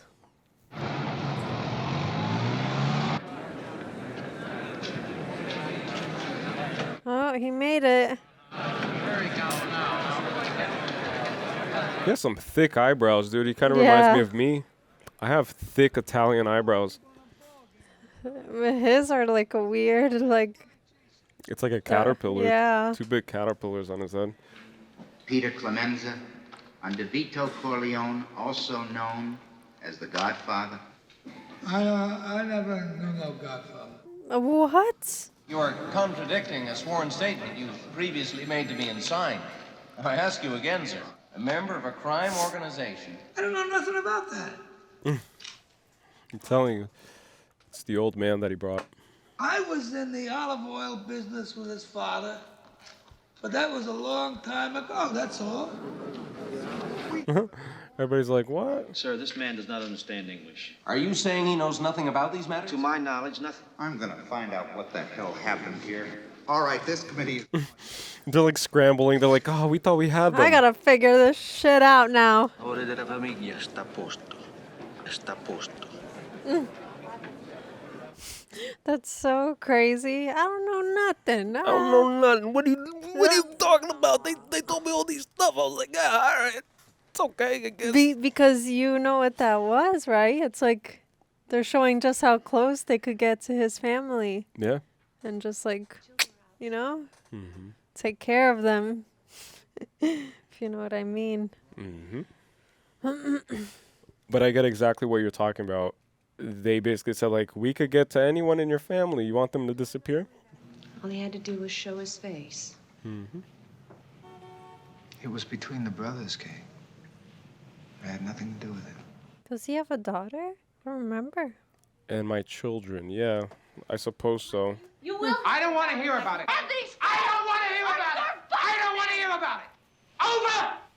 It's crazy to think that this is how relationships were back then. Like, there was no communication. There was no equality. It's just a man would say it, and then it's done. Now, in time, you'll feel differently. You'll be glad I stopped you now. I know you blame me for losing the baby. That's crazy, because he wasn't around. Michael, you are blind. It wasn't a miscarriage. She aborted it? It was an abortion. What? An abortion, Michael. What? Something that's unholy and evil. Oh my God, he's gonna kill her. I didn't want your son, Michael. Oh my I God. wouldn't bring another one of your sons into this world. And she probably knew as a boy, too.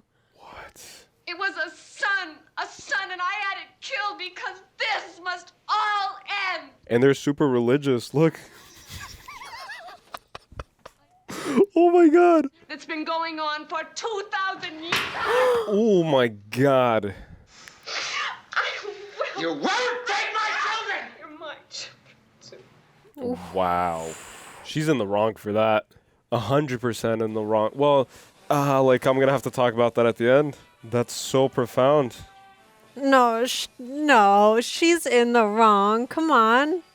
There's crazy, nothing man. to argue there. That caught me so off guard. Like, last thing I was thinking in my head was abortion. Last thing I ever didn't even cross my mind. Yeah, the way she was making it seem like she was so sad about it. Well, we didn't even see her mourn. Like, we just saw her sewing. So we didn't even see her actually mourn the death of the child. Oh, man, that's crazy, dude. Look, Vito. Yeah.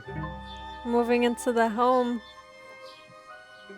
That's the same home that Michael was in, right? In the first movie? When he went to Italia. Maybe. Who's that? Is that Sonny? Sonny, yeah. He was always fighting. I know, he's always angry, dude. And then that's Michael, right? I'm assuming. Yeah. The little No. I think it is. No, because they're grown up now, so Michael's bigger. I think Michael's the... Oh, okay, maybe. I don't know. That's the daughter. Oh, shoot, there's a girl. I forgot. Yeah. You're right. Yeah, look, the two boys and then Michael's with Vito. Yeah. You're right. I forgot that there's a girl, that's why. I forgot for a second, too, and then I was like, that's definitely not Michael, because they're all grown up now. Mm-hmm. Look, he favorites him. You think he always knew, like, deep down? Yeah. Like, he had, like, an intuition, like, a spiritual connection with the other side, and he just knew, you know? Well, they're getting into the wine business. Damn, barrels of wine. Nice. It's a good business. Oh, this is definitely the original Godfather house. Yeah. And now it's coming full circle. Wow. So he bought it and now it's his. Huh. And this is where they killed his mom. Yeah. Crazy, dude. Look at that. Or he's coming to kill him. Don Chichi. Oh, he's still alive. Piece of Don Chichi, remember me? Huh. Oh, he'll say it in Italian, though, in this case. Because he predicted it, you know? It's the whole leave a snake alive thing. It'll come to haunt you. Yeah. And he predicted that one of the sons would come seek revenge. Here he is. The day has come. Killing his father. And his brother. And his mother. Whole family. Leaving Left him an orphan. Orphaned, yeah. Don Chichi. Poor guy, he's already dying. Nah, I don't feel bad for him. Me neither, but I'm just saying, old people, you might as well just let them go. A New York. Si chiama Vito Corleone. Well, he doesn't have the same last name. Yeah. Ma che vuoi? Io non ci vedo tanto buono di lontano. Bene capito. Che Don Ciccio dove la conosci? He's like checking to see if his guards are there. He's got something in his jacket or what? Has to. I hope he does. No, he's holding his hat. Si chiama Antonio Andolini e Keaton è petit.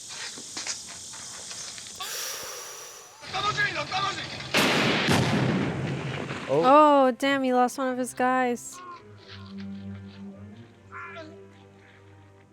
Oh, shoot. It's a big mess.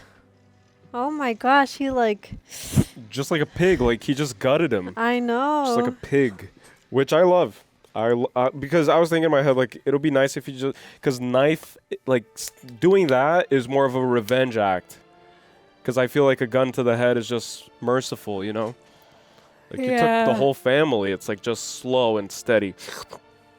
And this probably makes me seem like a horrible person, but, hey, I'm just a director, producer, you know? Just giving my ideas. And fast forward back to Michael. I can tell by the cars. The car. Look at the mountain peaks in the back. Yeah. The summits. Oh, here comes the sister. The mom died. Oh no, you know what that means. Yep. Bye-bye, Fredo. Your time, your guardian angel is gone.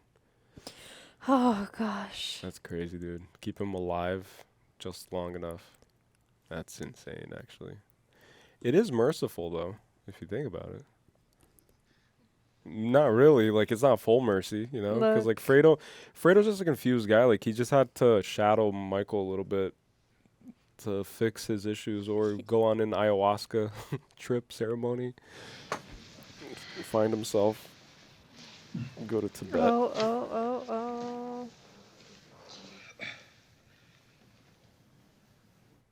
Al is just waiting for the moment. He's like, finally. Oh, it's like, okay, fine. Michael, it's coming.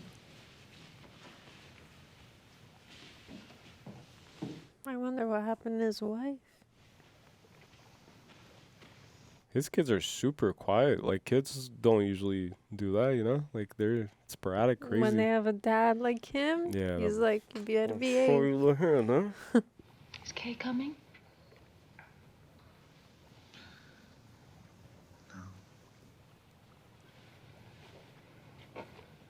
You know what that means, right? I don't think he killed her. You think What? he killed her? She killed his unborn son Yeah, and threatened to take his other kids. I don't know. Maybe. Kids, why don't you go outside for a while? They're like, no. They're just waiting for the dad to speak. I know. They're like, my dad said we sit here. Yeah, see? Oh. I think that I did things to myself, to hurt myself so that you'd know and I could hurt you. Just like Kay did to him, you know? Hit him where it hurts. Michael, I want to take care of you now. He needs a woman to give the motherly love, you know? It's like she becomes the mother now, which is what her purpose was. The matriarch. Yeah. She becomes the woman of the family. You know what to do.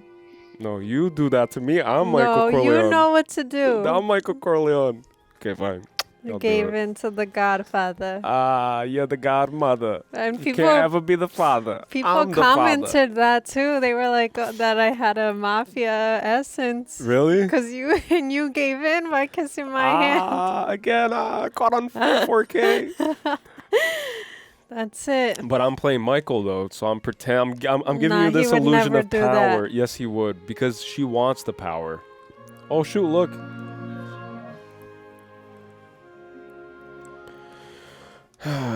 Rough, man. Like he gets to decide his life. What? Forgiveness. Yeah. Good on Aww. him. Because Connie showed him forgiveness. Michael's unpredictable, man. There's always 10 steps ahead.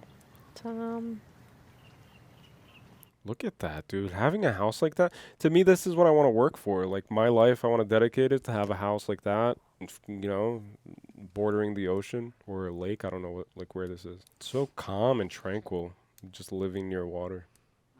Our friend and business partner, Hyman Roth, is in the news. You hear about it? I hear that he's in Israel. Mm-hmm. Oh, yeah, he's Jewish, right? I mean, you've won. You want to wipe everybody out? I don't feel I have to wipe everybody out, Tom.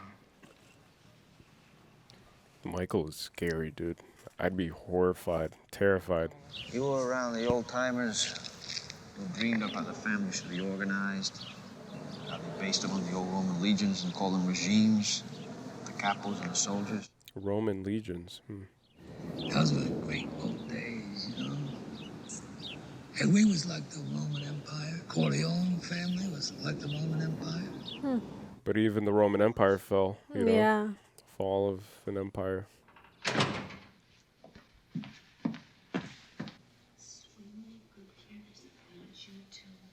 Kay. Oh, she's still alive. I told you, he's not gonna kill the mother of his children.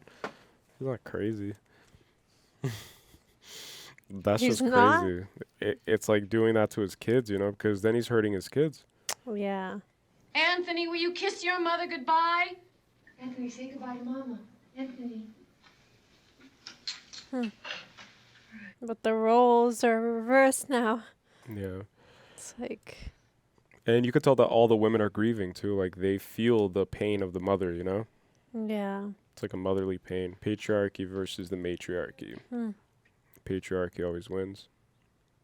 That's what history has taught us. No, that's not true. Nowadays, it's the mother that always gets custody. Yeah, usually. yeah. But I'm saying, like, back then, you know, in history. Yeah. Ruthless.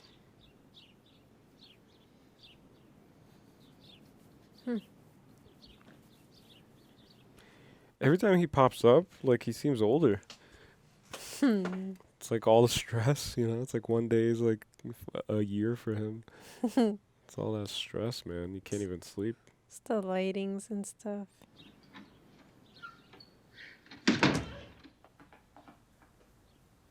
That's it. Can't forgive her. Cold. Look at that. He can't forgive. Yeah. I feel like that's where he's different. Yeah, that's where his father was just a better man, I feel, because he had forgiveness. He had a good heart, his father, you know? Even the way he was with kids, remember? When he was playing with Petting a cat, like he was just a person who was just, you know, like he was in the garden with the kids. Yeah, playing around where with an he orange. Died, with an orange in his mouth, remember? Oh, shoot. Yeah. But I haven't seen Michael even play with his kids. Yeah, me neither. Come on, Anthony. I'll take you fishing again tomorrow, okay? Oh, man. I have a bad feeling about I already know it. Yeah, I'm and it's the guy, you. look. Yeah. I'll catch one for you with a secret, huh? All right? Oh, man, I'm telling you. I won't believe it until the movie's over. And Fredo is in the next one. Yeah, which is not, I don't know. Oh, this is horrible. Michael's not going to Reno. All of a sudden. Yeah. Here's your Reno. Yeah, man. With the fishes. Look, he's in the boathouse. He's going to watch? No freaking way. Oh, it didn't happen. It didn't happen. Wait, we don't know yet. We don't know. Denial is a river in Egypt. Look at this guy. I don't like this guy either, dude. Hey, Frankie, come on out. Let's play some hearts. Oh, I think I know. It's what Tom told him about what would happen. Like, how do you escape? Frankie! Hot water, and you open your veins. You see, like, they're, like, calling on him. Because they wouldn't give me an absentee ballot.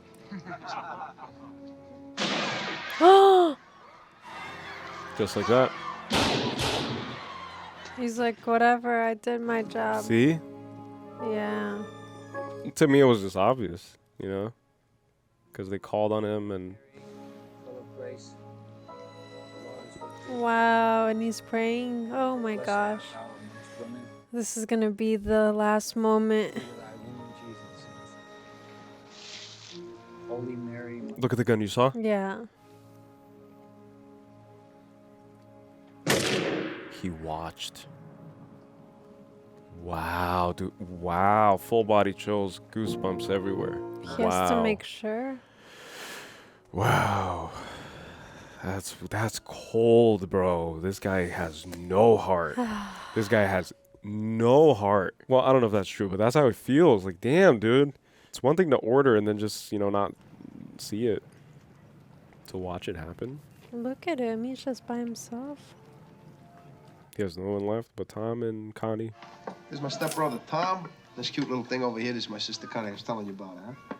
Come on, say hello to Carl. He's good looking, isn't he? Oh, that droopy thing over there, that's my brother Mike. We call him Joe College, you know what I mean? Yeah. That Joe droopy College. thing. Hey, Sally, get in here. I remember Sally. Oh, yeah. He was the rat that was plotting to take out Michael. Nice.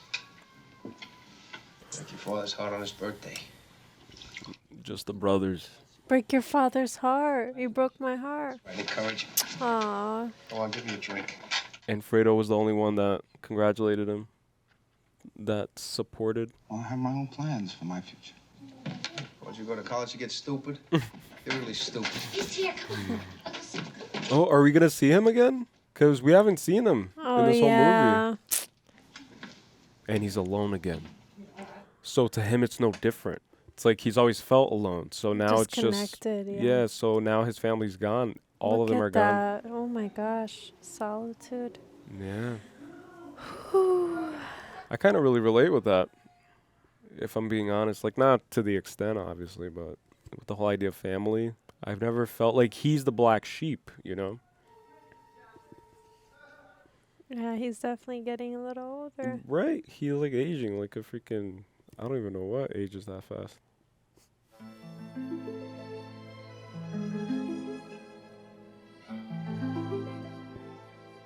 He has a cold stare, dude. Yeah, I was gonna say that. All right. So, what are your thoughts? Oh man, this one was crazy. This one to me is my favorite so far. I like this one more than the first one.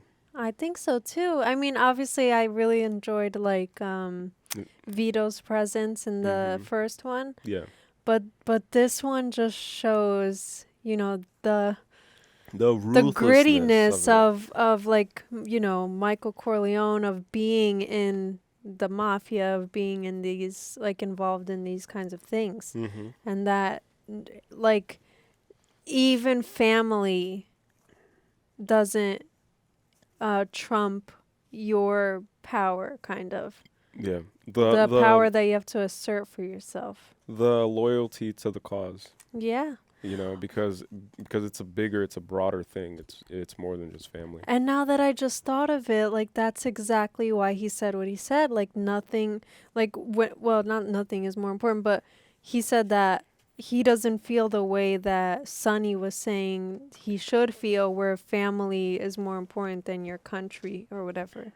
Right. For example, he said, so your country's more important than family or whatever, and then, Michael kind of shows that it's whatever business that his family is involved in and whatever, still doesn't trump what he believes in, his core values, kind of his personal thing, I guess. Yeah.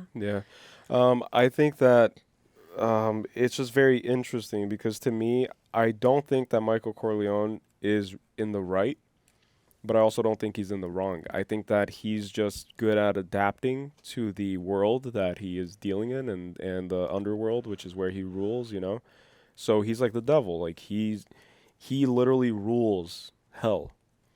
So if you're in hell, then you either become the ruler of hell or you become subservient to whoever rules it. Yeah. And that's why it opened with the throne, With that being said, I think that Sonny was right. blood means more than country, means more than strangers, you know, because strangers aren't going to have your back unconditionally. Family has your back unconditionally. I think that his choice to kill Fredo, like, I get it, but he could have just isolated him just like he threatened to. Like, killing was just unnecessary. Like, it's unnecessary to do that. But at the same time, in the world that he operates in, it is necessary because you can't risk it. And he's made a bunch of mistakes by leaving Panton Jelly, that's what I wrote, alive. I can't say his name either. Yeah, by slipping up on that kill and slipping up on Hyman Roth's murder, you know, like he left those two people alive, which is just more headaches. It's just more stress. It's more vulnerability.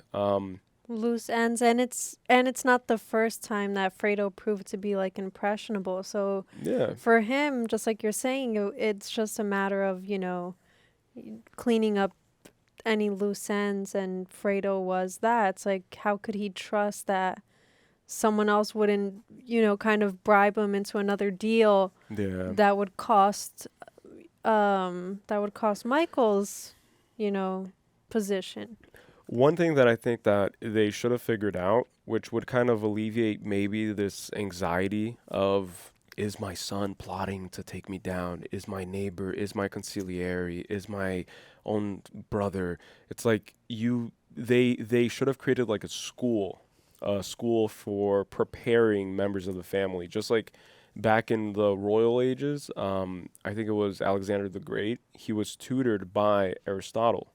So Aristotle went and he was kind of just recruited to instruct this future great leader on how to be a leader, on how to rule.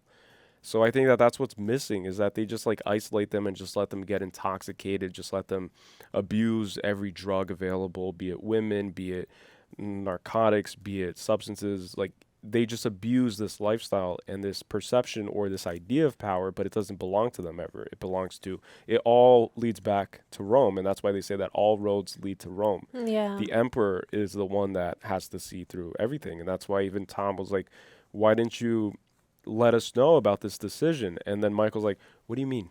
It's like he was always not willing to be subordinate. So that's why he had to be the devil and reign supreme in hell, which is what he's doing. And in order to do that, you can't have a heart because it becomes a weakness. And another thing is that if you think about it, right, like Fredo, in a way, because he was like working in these like inner deals or dealings, put him and his family at risk, because that's what we saw in the opening scene of after his son's communion. Yeah. That they just started shooting through the windows, and anybody could have died, but thankfully nobody had died. But then that's the thing too. It's like you were willing to basically put my life on the line, along with my family's line, along with my children's line, and that's where you draw the line, you know? That's true. It's like at that point you can't really, you've already crossed the line of being loyal to family, and so therefore you no longer are. In a way. Does that make sense? Yeah. I just think that also it's like this, right? If you get Marcus Aurelius, he was one of the greatest rulers of all time, and he was a Stoic, right? So if you get like Stoicism, and if you even look into Eastern philosophy, like the Tao and Buddhism, there's this idea that you look deep into the conception process of the representation that you're seeing in front of you. So if you see a robber who's like holding you up right now, like he has a gun pointed at your forehead and he's telling you to open the cash register, they all believe, like the ancient philosophers, they would speak on this idea that you have to see that man not as what he is now, but what, like, the events and the series of events that led to creating that man. And then you have to have hope and faith that another set of series of events that come after this moment will lead this man towards betterment, will lead him towards evolution, towards emancipation of the confines of this reality that he lives in. And so you start seeing everybody as like a child. So I think that Michael could have done that, and he could have spared Frodo. I was going to say Frodo because we saw it recently, but he could have spared Fredo, and he didn't. You know, because I think that he lacked that. But I just really like this movie compared to the last one, the last movie showed us what a merciful and loving Don looks like. So what does the world look like when it's under the ruling of a good man? And then this one is like, what happens when it's under the rule Ruthless. of a bad man? Yeah. Not that he's bad, but he is bad. Like you can't, it's hard to say because the whole movie revolves around him now, and you want to kind of like be on the side of the protagonist, but he's also his own antagonist. No, but that's exactly what I was going to say, is that it kind of made me sad because in a way it's like exactly what the sister said. It's like, spare him, he won't, I promise you. Like even she believed in it so much because in a way, like Fredo must have felt so like shameful about it. Mm-hmm. And so, and then all it took was him like finally opening up about those emotions of what drove him to do it. And then he explained it. He said, like, you're my younger brother, but you're ordering me, and you took the spot that was supposed to be mine, kind of. And so he finally said these unsaid things. And then in a way it's interesting, right? Because you think that Fredo is the middle child, and then there's that stereotype that the middle child is like neglected. Is like kind of looked over. And that's exactly why Fredo is the middle child. It's like the youngest is the adorned child, I guess, and then the oldest child is the one that's kind of more, you're a little bit more stern with, and then the middle child is the one that's like always because all your energy and attention is going towards the first and the last. Yeah. Which I just thought while you were saying that, and this might not make sense to anyone out there, but it makes sense in my head. We only care about the first and the last. So if you kind of translate, because I think that everything is kind of like as above, so below, kind of like everything's fractal. So if you see ants acting in a certain way, like if you look at ants kind of working, they never bump into each other, or they rarely do, but they're always like moving. So they're busy ants is what we're taught in school. And then if you get like an overview shot of Tokyo, New York City, Times Square, you'll see the same kind of like resemblance. And so everything's kind of like mirrored. Everything is like, hopefully that makes sense. But my point is, so all we care about is the first, being birth, and the last, which is death. The most recent, yeah. Right. And then we always think about that. Like we humans, we live thinking about the future and having anxiety and resentment and regret about the past. Both of these things are at a war with each other to see who's going to have ownership over the person. And so the present is always kind of just overlooked. It's like, I'm working this 12-hour shift because I want to buy my kid a good Christmas present in a few months from now. But then who's to say that those few months will even come? It's like we just, I don't know. And but go. But I just think that Fredo is the middle child, and so he's neglected, but it's something that's deeply ingrained in our conditioning as humans. Like it's just part of our DNA structure. Like we're just hyper-focused on the first and the last. So this middle child becomes the present in this representation, in this analogy, because we just neglect the present, and we just like, I'll just go to the gym tomorrow. Just tell him I'll just meet with him tomorrow. I'll call him tomorrow. It's like, it's always just like, And I'm sure that this is not the reason why, but maybe a part of why Vito had 3 sons is that maybe after the first one came and after the second one came, he knew that the one still didn't come. Like the one that was supposed to be. And so he did it again. And then that's why we see how much more like affectionate he is. Like he's the one that holds Michael all the time. It's like he holds him close because he feels like he has to kind of like rub off on him in a way. So that's a great observation. Maybe he could tell. And then you could tell even as they were kids, like Sonny was already like, playfully like kind of like punching and whatever, like very like impulsive. And then Fredo was, kind of, exactly. Yeah. And then Michael's just came across as just more reserved in a way even. And like that's what his kid seems to be as well. Like Anthony is the same way. Yeah. He seems to be very reserved. And so that makes you think like, I don't know what the third movie is about, but if it's like Anthony grown up, or something, then I can see him stepping into that role, if not Tom or someone else. Right. You know what I thought was funny too is the whole idea how religion plays a very fundamental part in all of the mafia culture and in both of these movies so far. And that one shot where they showed Jesus and then Jesus was just like enveloped by dollar bills. I think that there is a corruption of the values that these religions teach when you look at what the mafia was actually doing, right? So it's killing, it's not being able to forgive.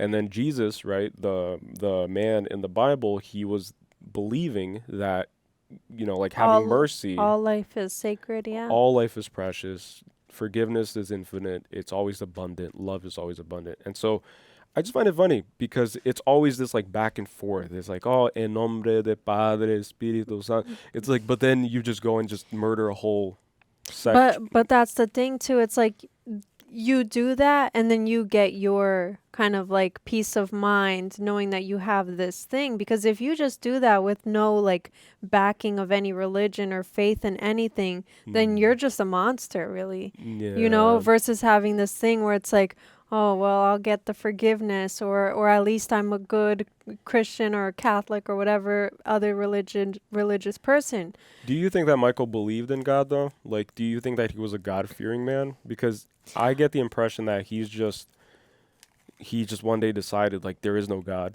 and I'm gonna be the God, and that's it. I would like to believe that he does have like some form of faith, but I wouldn't say that he's a God-fearing man. Yeah, because look, it never showed him asking God for forgiveness. It never showed him going into a church after killing multiple people or having them ordered to be killed. Never saw him going and just saying, Father, forgive me. So like usually that's when the director shows you that, oh, this guy's a monster, but he still has a little bit of salvation left in him. Like he still has the potential to be a good man. But Michael is just like, his potential was what you said. It was Fredo started the process of change, the transformative process. Yeah. You know, like he started it by confessing things.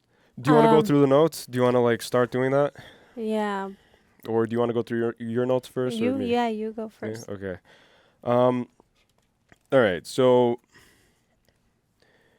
Vito's mother was Virgin Mary, is what I wrote down, because at the beginning she kind of asks the Don.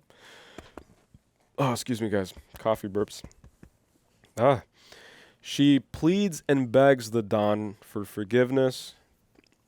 And that's kind of like in the Bible, I think Virgin Mary was like asking the Lord for forgiveness to not have her son go through the whole process that he went through.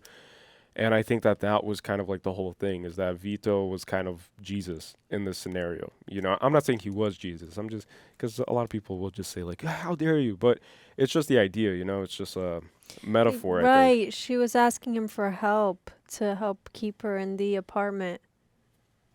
That lady you're talking about? I'm talking about Vito's mom at the beginning of the movie.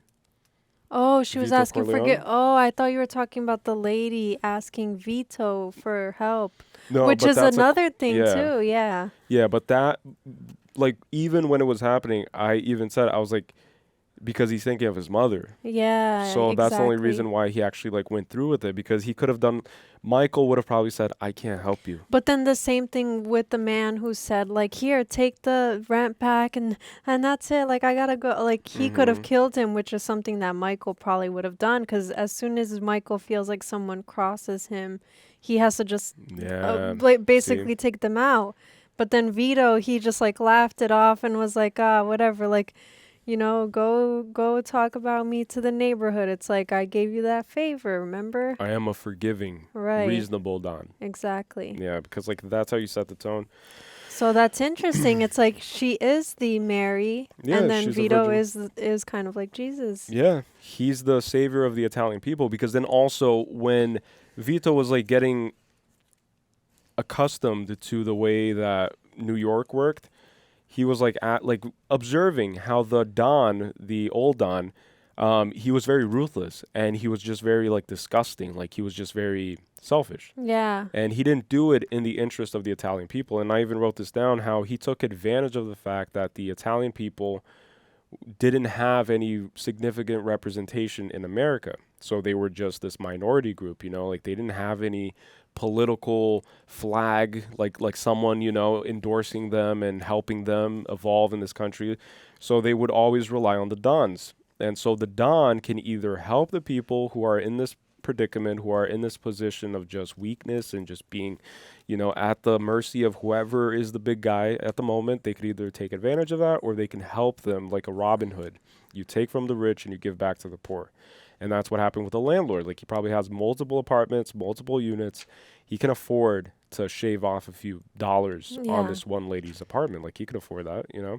And that's something that I was going to say, because when Vito saw that happening with the backstage girl and her father, he asked why is he doing this to other Italians, right? Exactly, like they're part of the same, you know, the same blood. roots, right? Like, we're from the same place. But then what's interesting is exactly what you said, is that we see like when they arrive to America, like there's the language barrier, there's all these things. They literally had to create their own little town within this big city to keep, you know, some type of like unison and to keep some type of like thriving. But in the reality, when we see like Vito looking at the Statue of Liberty, which is supposed to represent the American dreams and all of the opportunities that America is supposed to be kind of giving to people, the opposite is true, where it's like you have to, it's like so nitty gritty. It's like you have to put all this work and effort tirelessly,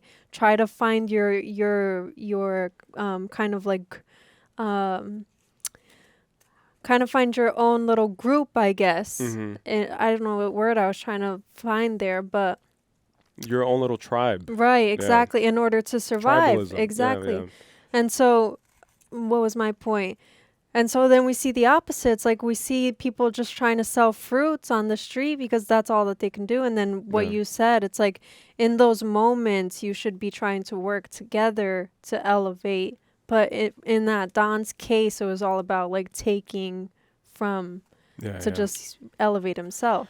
To me, the way I see it is this, is that influence can be achieved through hard work, through diligence, through commitment to one's craft. Like you can become, for example, this YouTube channel, like we started it on a whim. We didn't know that it would have this growth. Like we didn't expect all this. Like we just thought that we were gonna experience movies together, maybe build a little community, but the results have been insane, right? It's incredible. Which is crazy, because we started this in May and we got to like 17,000 subscribers almost, or added. I don't know. I haven't checked. It's at 16. And then our other channel, so in a few months we got 17,000. Our other channel we've had for like over a year. Yeah, well, 2 years. Now it's been more than 2 years, and that one's at 17K, right? Yeah. So it's at the same number, and like it's wild. Yeah. But then my point is like we built influence, quote unquote. I hate the term influencer. I hate it. But just in this comparison, it's like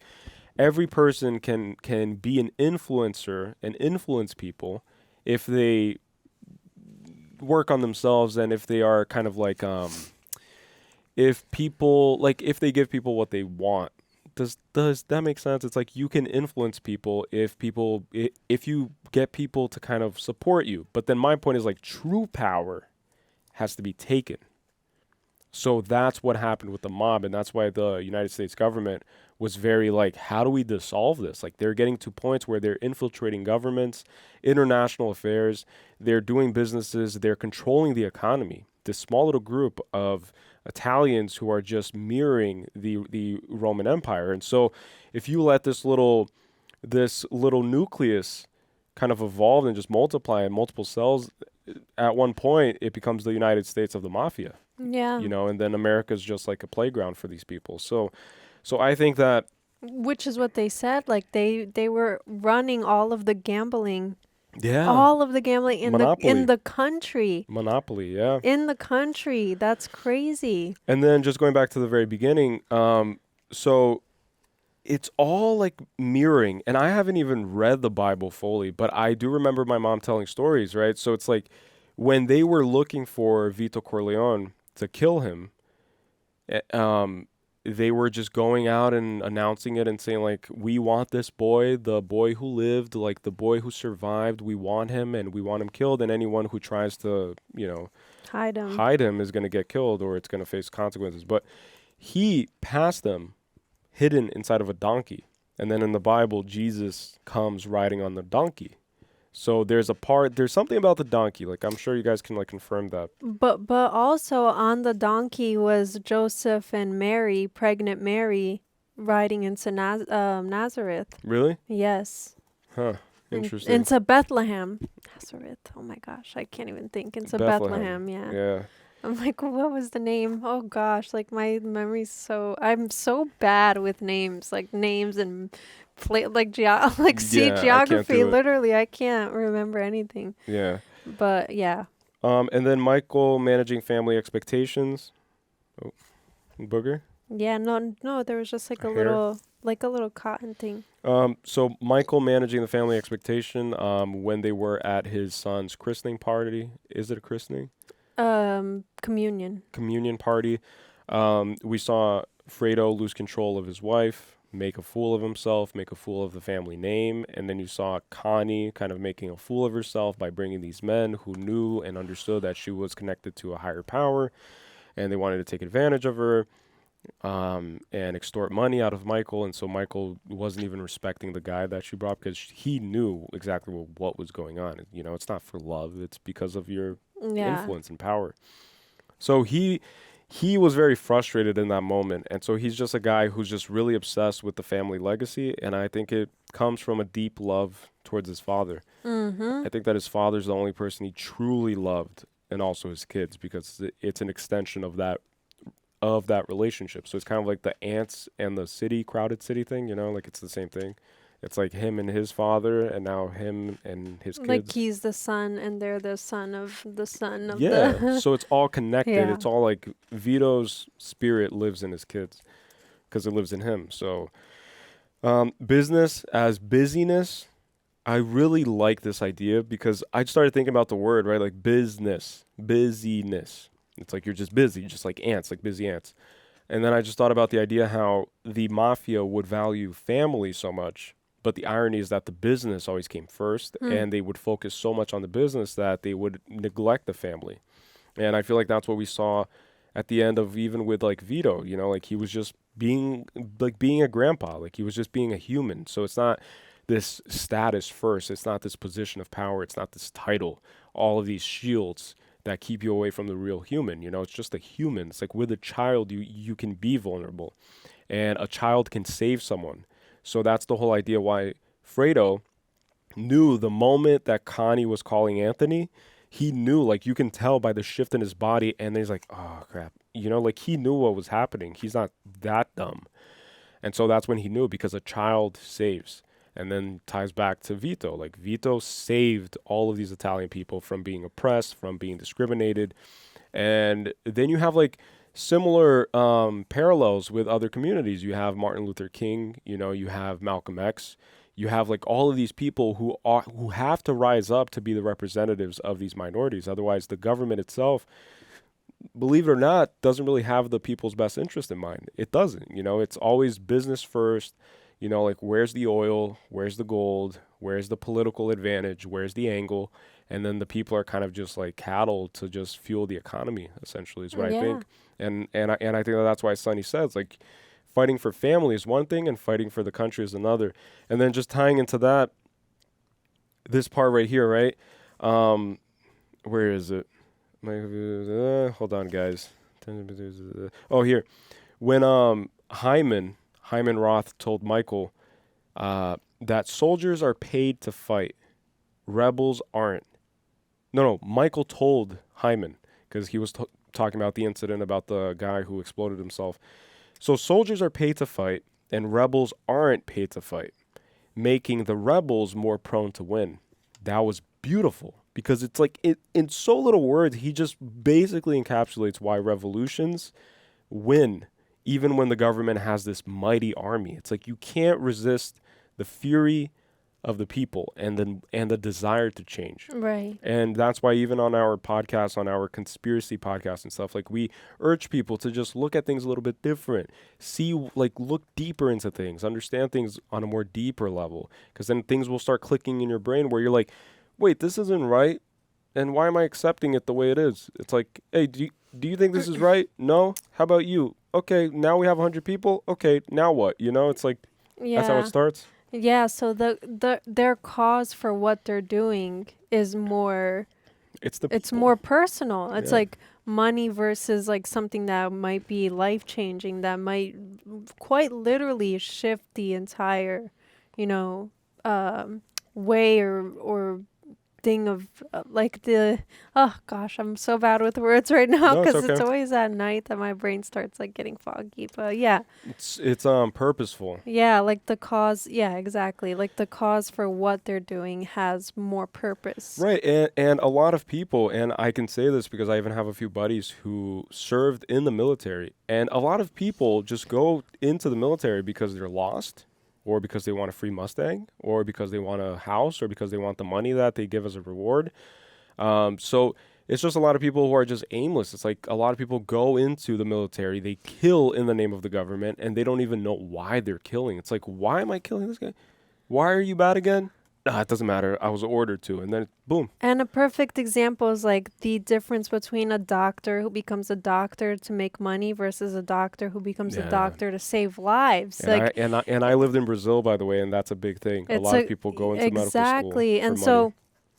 And so that's exactly what I'm saying, is that some people, rebels in the case that they're talking about, they're willing to quite literally risk their lives. Yeah. But then for soldiers who are being paid, it's kind of like even where it's like, oh no, like my life is still more valuable than the money I'm being given. Right. So they kind of still have that tip of the scales, whereas the rebels are like, I'm willing to die for this cause. Even if I die, it could change all of these other people's lives, and so I'm willing to do it. Which ties back to the ultimate sacrifice of self and the ego and the identity in order to save and to serve as a symbol, just like in Batman, just like Jesus, just like we see. Yeah, exactly that. And then when you pay someone to be rebellious, you can't even really do that, because to be rebellious is an emotion. Yeah. It's an act. You have to have a firm belief in something. Exactly. And that's why there's a market for mercenaries who play whoever's paying most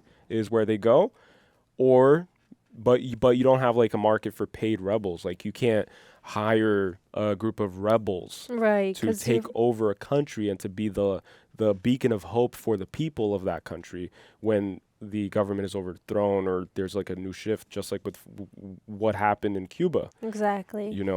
There was just a whole shift, and then Castro was coming in, and that's it. All right. Fidel. I'm just going to not rush through these, but I'm just going to like bounce off them. I didn't really take that many notes at all, actually, this time, because really? I was just so oh my gosh, I can't talk. You got to wake up, man. I was so Snap like out. entranced. I'm trying to figure out the word. Just try to focus. Italians equal minority, no representation. Don can either take advantage or empower the people. Right. And then that's what Vito did. Like he empowered the people. Like he made that decision. And I really like that. Like I think that Vito is a better man than Michael for sure. That's why I told you he's my favorite. Even after we watched the last movie, I was like, I know Vito is my favorite. Yeah. I just like Michael because he's just like a guy who just goes in and just does whatever he wants. And deep down, I think that every man wants that power, because every man wants power. Every man wants power. Like that's just the fact. It's like if you give, and even if he doesn't want power, if you introduce him to power, then there's a huge probability that man will be contaminated by that power. So it's odd when you have a Vito who comes into power but still retains his core essence of who he was before he even knew anything about the mafia. And think about this too, right? Like when you're involved in the mafia, you see the more involved that you get, the more likely that it is that you will die unnaturally. The deeper you go. But then look at how Vito, as soon as he stepped away, he died a natural death. He went out naturally. He went out just like at his old age, like playing with his grandson in his garden, and just went out natural. Yeah. But then when you're so like invested, and so it maybe is a matter of time before Michael dies the same way his brothers have died, which is just becoming entangled in this business, in this thing, and not knowing when to step down, not knowing when to step away. See, that's why all the comments are right, by the way, that you are the genius here, because like because you like get these angles that I can't even think of. And that's not to say, like, I'm just saying, but it's like when you have something to say, like you say it just like you did now. It's when you're trying to like fish for stuff to say that you're like, I don't even know. But like when you have like a strong impulse, it's like it always hits. It's crazy because look, adding on to what you just said, it's very interesting because at the end we have Hyman Roth getting killed in his old age. He died unnaturally. Again. And then it's a parallel with the first movie. It ended with Vito dying naturally. So it's beautiful, just like you said. It's like in this world, no one dies naturally because Michael doesn't allow it. And so then it's whoever's the ruler, you know? Same thing with the mom. Look, the mom could only die naturally knowing that her son Fredo was still alive. Right. Like even with everything that happened. So she had that conversation with Michael, and then, you know, he just said like times have changed, but then that's it. But then we see that Fredo is kind of still spared, right? Like that's what we believe when Michael says like, oh, just tell me when you're gonna go and whatever, so that I'm not there.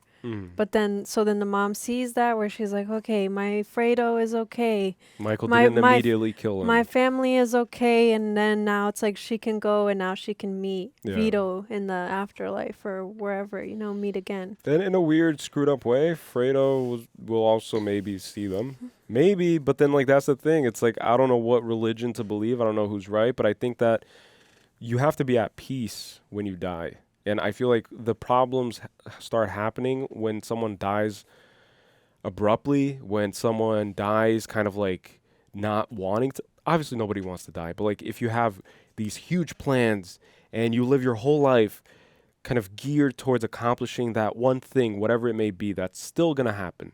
And then you die and you're taken away from that. I think that you don't really like go directly to wherever people who are at peace go to.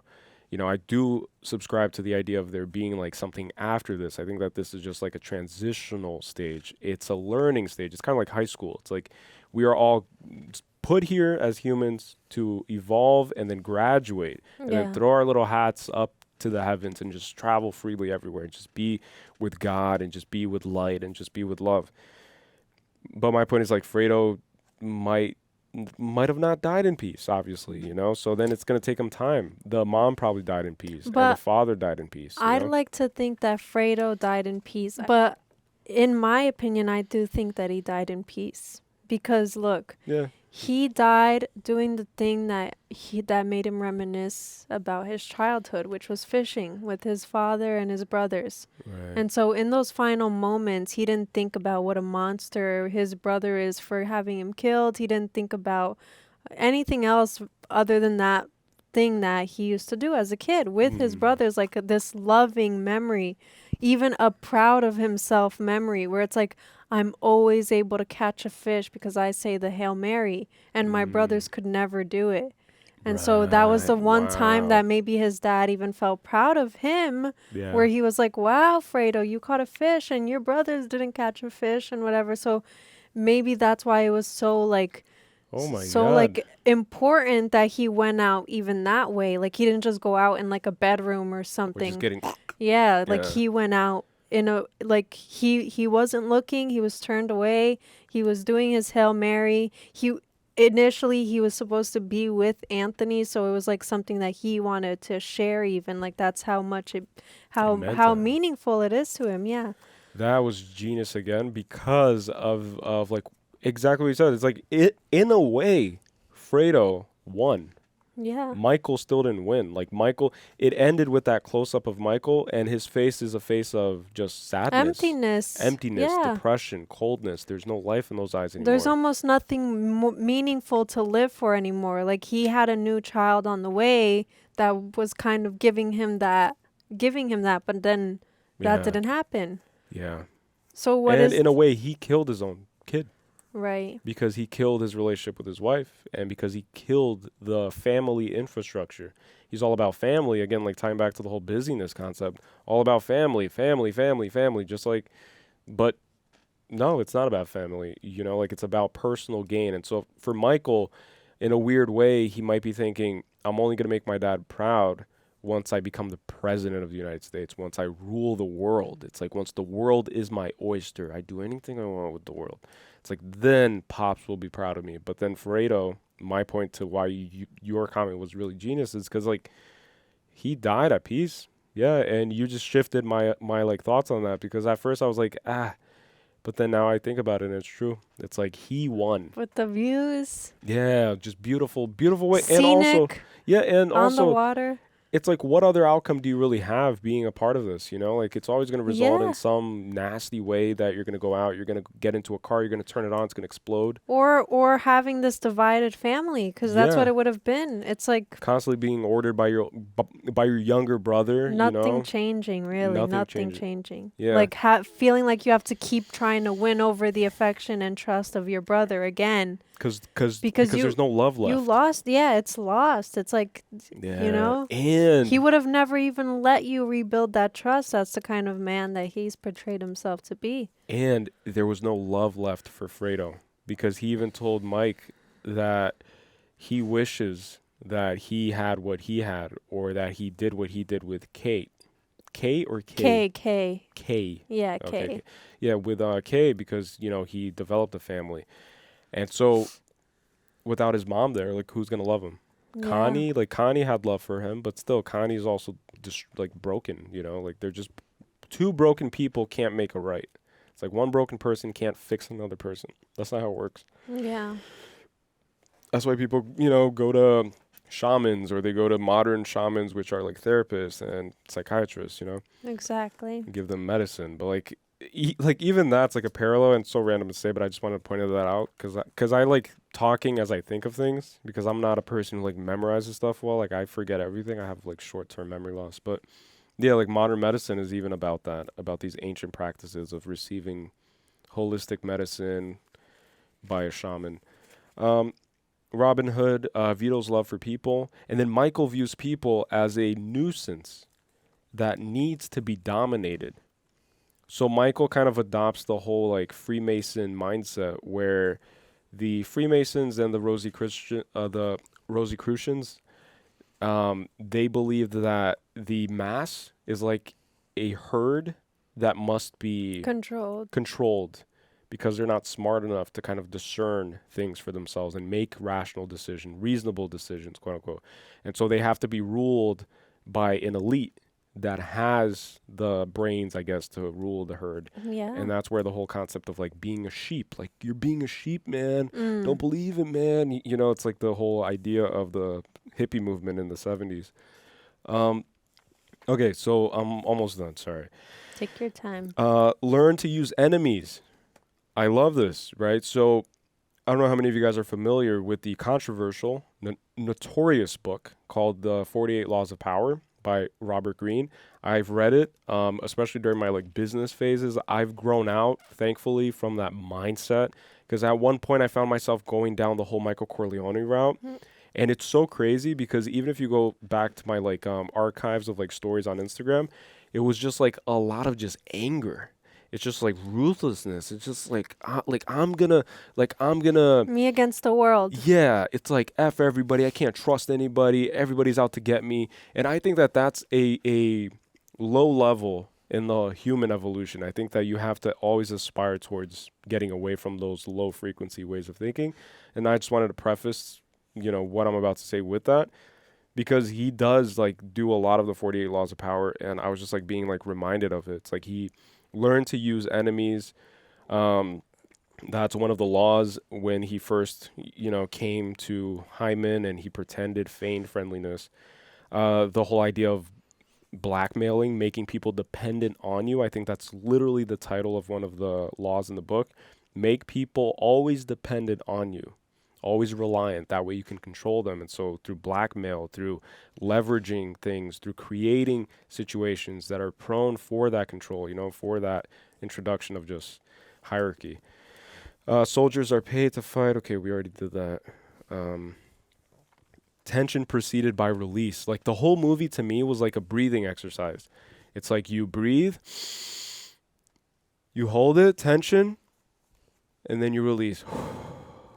So the breathing and holding the tension, the like lack of air, is like when things would build up to like a tension, like things were getting like rough and heavy, like things were just getting very dark. It's like, we're going to plot to kill someone, we're going to do this, and then I'm going to do this, and then rough cut to like a festive environment. It's like festive, people are just listening to music, there's music and being introduced abruptly. So it's like a heartbeat. It's like yeah. And it's throughout the whole movie. I can't really remember, but I think there was a lot of it in the first movie too, Yeah, and then you can compare that to, for example, the contrast between like the flashbacks in some points were like very, like you just felt happy to see Vito kind of like figuring things out. But then when it came to the present, it was like Michael Corleone having to, deal with all of these people against him and all of these people kind of plotting on his downfall. And now that you say that too, I just thought about it too. It's like there's a reason why the director decided to do this like back and forth juxtaposition. It's the rise and the crumble, I thought. Like, to me, it's just a contrast.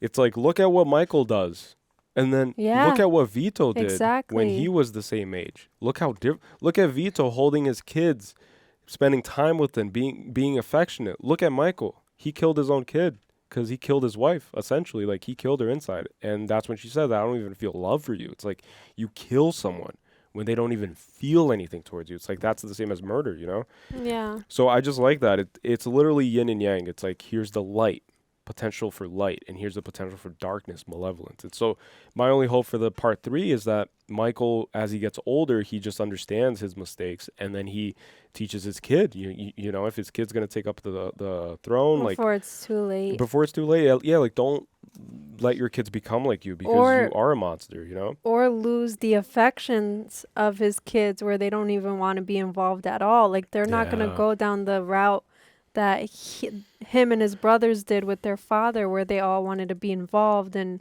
at some point, because obviously Michael didn't want to be involved at first, but then they all did. Yeah. But then it might be the case where his kids don't want to get involved with it at all. Yeah. Like, Anthony might just be like, I just want to make pizza. I've seen where you weren't there on the holidays. Yeah. You weren't there. I don't want that for my kids, Dad. Yeah, Father, exactly. pops, whatever he calls them. Tension preceded by release. Yeah, so it's like a heartbeat up and down. Miscarriage, losing a brother. Do you want to take a break? So No, you can pee? no. Okay. So the miscarriage for me was another parallel. I think that losing a child and losing a brother, I think that it was like give and take, kind of. I don't know how to explain it yet. I have to process it more, but I just wrote it down because like something in me just clicked in that moment. I think that the reason why I'm having a hard time kind of putting it into words is because I don't understand how the universe works. I don't think anybody does. I think that science is still struggling to this day with quantum physics and quantum mechanics and just, trying to figure out like what is spirituality, what is life, how does the universe work, how are we connected with everything, why is everything within us, and why are we within everything else? But my point is, like, I think that there's something there where he had the miscarriage and he killed his kid, and now he killed his brother. And it's just like loss. It's like with the same intensity. It's like losing a child, losing a brother. I think that it's signs from the universe telling Michael, hey, stop. Like, you're doing it wrong. It's like it's trying to stop him. Because I don't think that the universe would take Michael out, because I feel like he has the potential to harness his powers, his superpowers, to do good, just like his father did, because he has like the brains. He's smarter than his father even. Maybe, I don't know. But yeah. But I could see that where it's like, but in the way that I'm thinking is that his wife Kay kills the child, right, by aborting it. Yeah. And then that is supposed to maybe be like a signal to him about like sparing the lives of those that of those that you love. And so maybe it was like a signal that was like, look, this is the consequences. The consequences of doing this thing that you do is that lives get lost because attention is not given to the people that need it, right? And so then it's like, what if he just had given that attention to Fredo instead of just ordering him to do all these things? He stopped treating him as a brother and just started treating him as like a handyman. It's like, go to the airport and go get this, and then go, you know. Started treating Fredo as he treated Tom. Right, and then maybe he would have seen that. It's like, which is what Fredo said when they were out having lunch and just having a pina colada, you know, like they were just having drinks, and then Fredo said, I wish we did this more. It's like, I wish I could feel like a brother. Which is what you pointed out, where it's like after he betrayed him, but then if he, like, that's exactly what he meant. It's like, I wish we had done this more. It's like, he wishes that they had done that before he made the decision to do it, because when he made the decision to kind of betray Michael, it was because there was no real relationship there, and so he just had to look out for himself. And then in that, like, in what he was saying, it was like, wow, like, you know. Yeah, this gets super philosophical, and it kind of like touches on like ethics a little bit, but I feel like everything could have been fixed by just applying self-love and just self-care. Because if you think about it, Fredo is being selfish. He's trying to hurt Michael because he was hurt. Yeah. And then Kay was being selfish. She wanted to hurt Michael because she was hurt. And then Michael was being selfish. He hurts Connie because he feels hurt. Because he's going to hurt Connie when she finds out that Fredo died, you know? It's like, obviously, like, she's going to resent Michael because you kill your own brother. Like, that's crazy. Like, that's Cain and Abel, you know? Like, that's one of the biggest, you know, tragedies in human history, or according to the Bible, you know?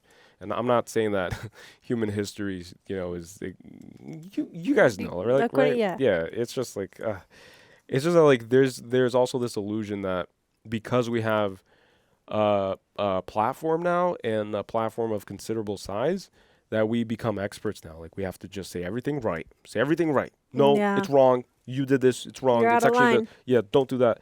So we're still people. We're still, like, we're not, you know, like, I don't think like, of myself. I don't have all the knowledge access in the world. I'm literally doing a book report, literally just interpreting, and then you guys are the teachers, actually. Like, you guys are going to grade me on it. So, so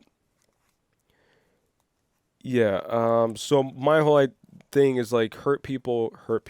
Like, you can't, you know, the oppressed becomes the abuser, and that's what we saw with the whole, like, revolution, you know, like, people take helm of power, but then they let power corrupt them, because the intentions are just to take the power. And then once you have the power, you're like, wait, I was preparing this whole time for this moment where I have the crown, and now I don't know what to do with the crown. Oh my god, this feels.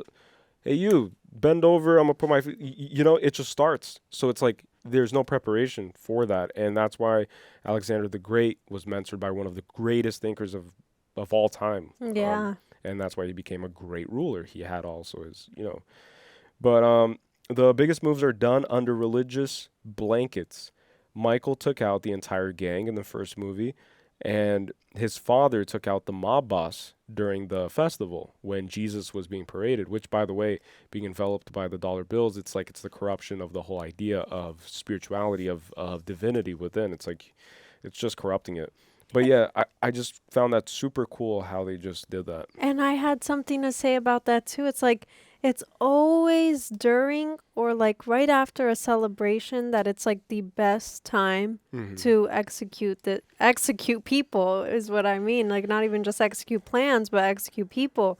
Which kind of borders on the whole idea of, like, paganism, because the pagans would conduct human sacrifices. And so in a way, it's like a pagan ideal, I guess. But that's constantly been shown, where it's like, just like you said, with the parade and whatever, and then he shot the Don Ciccio or whatever his name was, or Chichi, or Chichi. Yeah, I don't Who cares? freaking know. The old guy that got gutted like and a then pig. same thing with like right after the son's communion, they went and they, but during the son's communion, it was already plotted. Like someone opened the drapes, right? Yeah. And so it's like always during these events, the baptism, all the 5 family members were killed, Do you think that in some weird karmic law, again, we don't know, like we're not privy to this knowledge, but do you think that in a weird way, it's like it kind of neutralizes it? Yeah, because that's what there's like this huge energy that's good, that's like this celebration of something good, and then this bad thing happens that's also, and then it kind of just gets masked, like they both kind of just get well the bad stuff in reality gets kind of masked by the good stuff, because people don't care, everyone is distracted, so nobody was thinking about Don Chichi or whatever the heck his name was, going back to his apartment. Everybody was focused on the parade happening outside. Which proves to me that humans ruling over other humans, I don't think that was ever supposed to be by design. And people can disagree with this, but I think that if we all just nurtured this understanding that divinity is within all of us and that we're all equal in that way, then there wouldn't be like one person kind of like ruling over everybody else. Like there would be maybe a council, a group of intelligent individuals, and then like a very complex system in place so that the people have participation directly in it. But my point is, like, during these ceremonies, people focus on the true ruler, which is the divine essence that we all kind of understand. Maybe not all of us, a lot of us resist it, which are atheists and agnostics, and I was once both of those things, but now I understand that it's that there's no resisting it. Yeah. And then my point is that nobody cares about the man boss dying, because it doesn't really matter. It's all just a play. This is all a Shakespearean play, all of it. And even the way that they talk, it's all like a little play. It's so-and-so, get the door. I am leaving. I am whatever. It's like it's Shakespeare. It's Hamlet. It's exactly. Yeah. Abortion was a protest, which also kind of ties into the revolution that we saw earlier. I think that was Kay's way of revolting, obviously, because Michael was stripping her of her own freedom. I think that might have been the moment when she decided to go through with the abortion. I don't remember if when Tom kind of told her, hey, like, it's for your own protection, you can't leave. I don't know if she was still pregnant. Or maybe it was after, where she's like, okay, now I can't even have a life. Because she's a prisoner. She's confined, Yeah, so that's how you rebel against your captors. That would make so much sense. She's being captive, because I think that there's two ways of looking at it. You have Stockholm Syndrome, which is when you fall in love with the person who kidnapped you and who's holding you hostage. And then you have the revolution, which takes place when you despise the people who are holding you against your own will. And I think that's what Kay decided. Like, she chose the former because Michael wasn't even there for her to fall in love with his devil mask. It's like she can't even see his face. It's like it's just this guy got ordered, and you just receive orders from the ether. It's just pulled. It's like not Michael even said through this. A call or nothing. Yeah, there's no connection. So I think that was really powerful. Abortion was her form of protesting, for sure. Something that I just realized. Well, no, I'll say it after so you can finish. Say it now before you forget. No, go. I won't forget. Go. Brotherly struggle. The same parallel between Pantangeli, the guy who killed himself, Frank. and Fredo. So that was kind of like sprinkled throughout. And even Tom said that he always wanted to be viewed as a brother. Fredo wanted to be viewed as a brother. Pantangeli, I don't even know if that's his name, said that he just wanted his brother and him to get along. Like they could have had their own family. It's always the could have. I wish I was more close with my brother. He's way smarter than I am. And it's a brotherly love, which is what comes with love is struggle. It's like one struggles. Yeah. Enlisting military is joining military?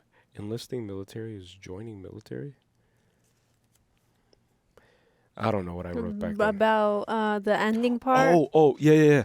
So at the end, I think that how the Italian mafia viewed one of their own serving their country and kind of risking their lives for this bigger gang and the bigger mafia, which is the government, they viewed that as an act of treason. So it's like, you're going to work for the enemy. the feds are the ones that keep holding us from becoming what we can become. They keep resisting us. They are the cancer and we are the cure. Don't you see? We are the cells that are trying to just multiply. That's why there's 5 families. That's why it's all the way it is. In a way, like, that's not even really their country. No, it's not. So to them, it's like it would be even more honorable if he was like a military person in Italy versus a military person in the United States. I personally believe that patriotism can only unravel if the territory is in your blood. If you are passionate about the territory that runs through your blood. So I was born in Brazil and I came here very young. It's like I'm both American and Brazilian. But I like when I like see my culture, like my Brazil, it's like it just does something that I can't look at places in America. Even though I love living in this country, I love this country, I can't really like feel the same way. Right. And I'm not even living in Brazil, but when I see anything and I hear music in Portuguese, roots, I'm just like full body chills. I'm like, wow, it's like it's like a trance, you know, because I'm home in that moment. Because my whole blood and every cell in my body just starts resonating at the same frequency of love. Yeah, yeah. You know? And I was going to say that, oh shoot, what was I going to say? I told you to say it. No, it's not that part. I still remember that part, but I wanted to talk about this now. Like, oh, shoot. Oh, I wanted to say that America portrays itself as being the one that gives all of these other people of different cultures and different nationalities these opportunities. But then, to me, the reality is that these other people bring about the opportunities here. Yeah. Does that make sense? Like, they are enriching us. They are bringing out more business, more everything. Not even just enriching us, but they're enriching the government. That's what I mean. Like, they bring back, they enrich, like, just like I was saying, like, they bring businesses with them too. And then the government is always taking a piece of the pie. So it's not like they're left empty-handed while people make money. It's like they're always getting from the people that are here, creating those opportunities for themselves. Yeah, the parallel that I can draw is, again, with the whole idea of like America and the government creating all of these kind of stories that they sell the public. That is all just to hide the fact that this country has oil, and so we're going to invade this country, but we're going to kind of sell the public that we're doing it to save the people in that country that are suppressed, that are suffering, or because there has been an attack that has been, you know, so it's always like this story. It's always a narrative that's really like closely interwoven and just very meticulously thought out. And I think that the idea of having immigrants in America also falls into one of those occasions where it's presented as like, we're just the big melting pot. We're accepting of everybody here in America. Yeah. But then you see like America is one of the most racist countries on the planet. Which is what I was talking with you about the other day, where it's like, if you're speaking a different language, you'll hear like an American person say like, speak English. Yeah, speak English. But then, just a fun fact, there is no legal official language in America there is in other countries. So English is not the official language of the United States of America, the same way that in another country, like, I don't know, in France, the official language is French or whatever the case is. Well, and then if you look at it that way, America's just an extension of England. It's just an extension of the UK. Which it was. Because English comes from the English. Right, which it was. And then they gained their freedom, you know. Yeah, so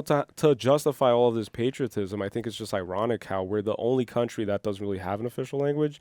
And but they sell us and just brainwash it and just like hammer it in. It's like we're the best country in the world. But then if you ask any other country, is America the best country in the world? They'll laugh and say like, you guys are obese. Yeah. You guys are always at war. You guys don't have this. You guys have to pay for healthcare. You guys have to do this. You guys have to do that. The government treats you like this and does this and does this. And people always say it's like that they're able to see all of that when they move somewhere else. And that's why I can speak on it too, because I lived 7 years of my adolescence in Brazil, and then I came back as like a semi-adult, and now I'm an adult. And so it's like I saw all of these transformations. I've always moved like around a lot. You know, I've always moved around. Even in the U.S., I've lived in North Carolina, I've lived in Pennsylvania, I've lived in New Jersey.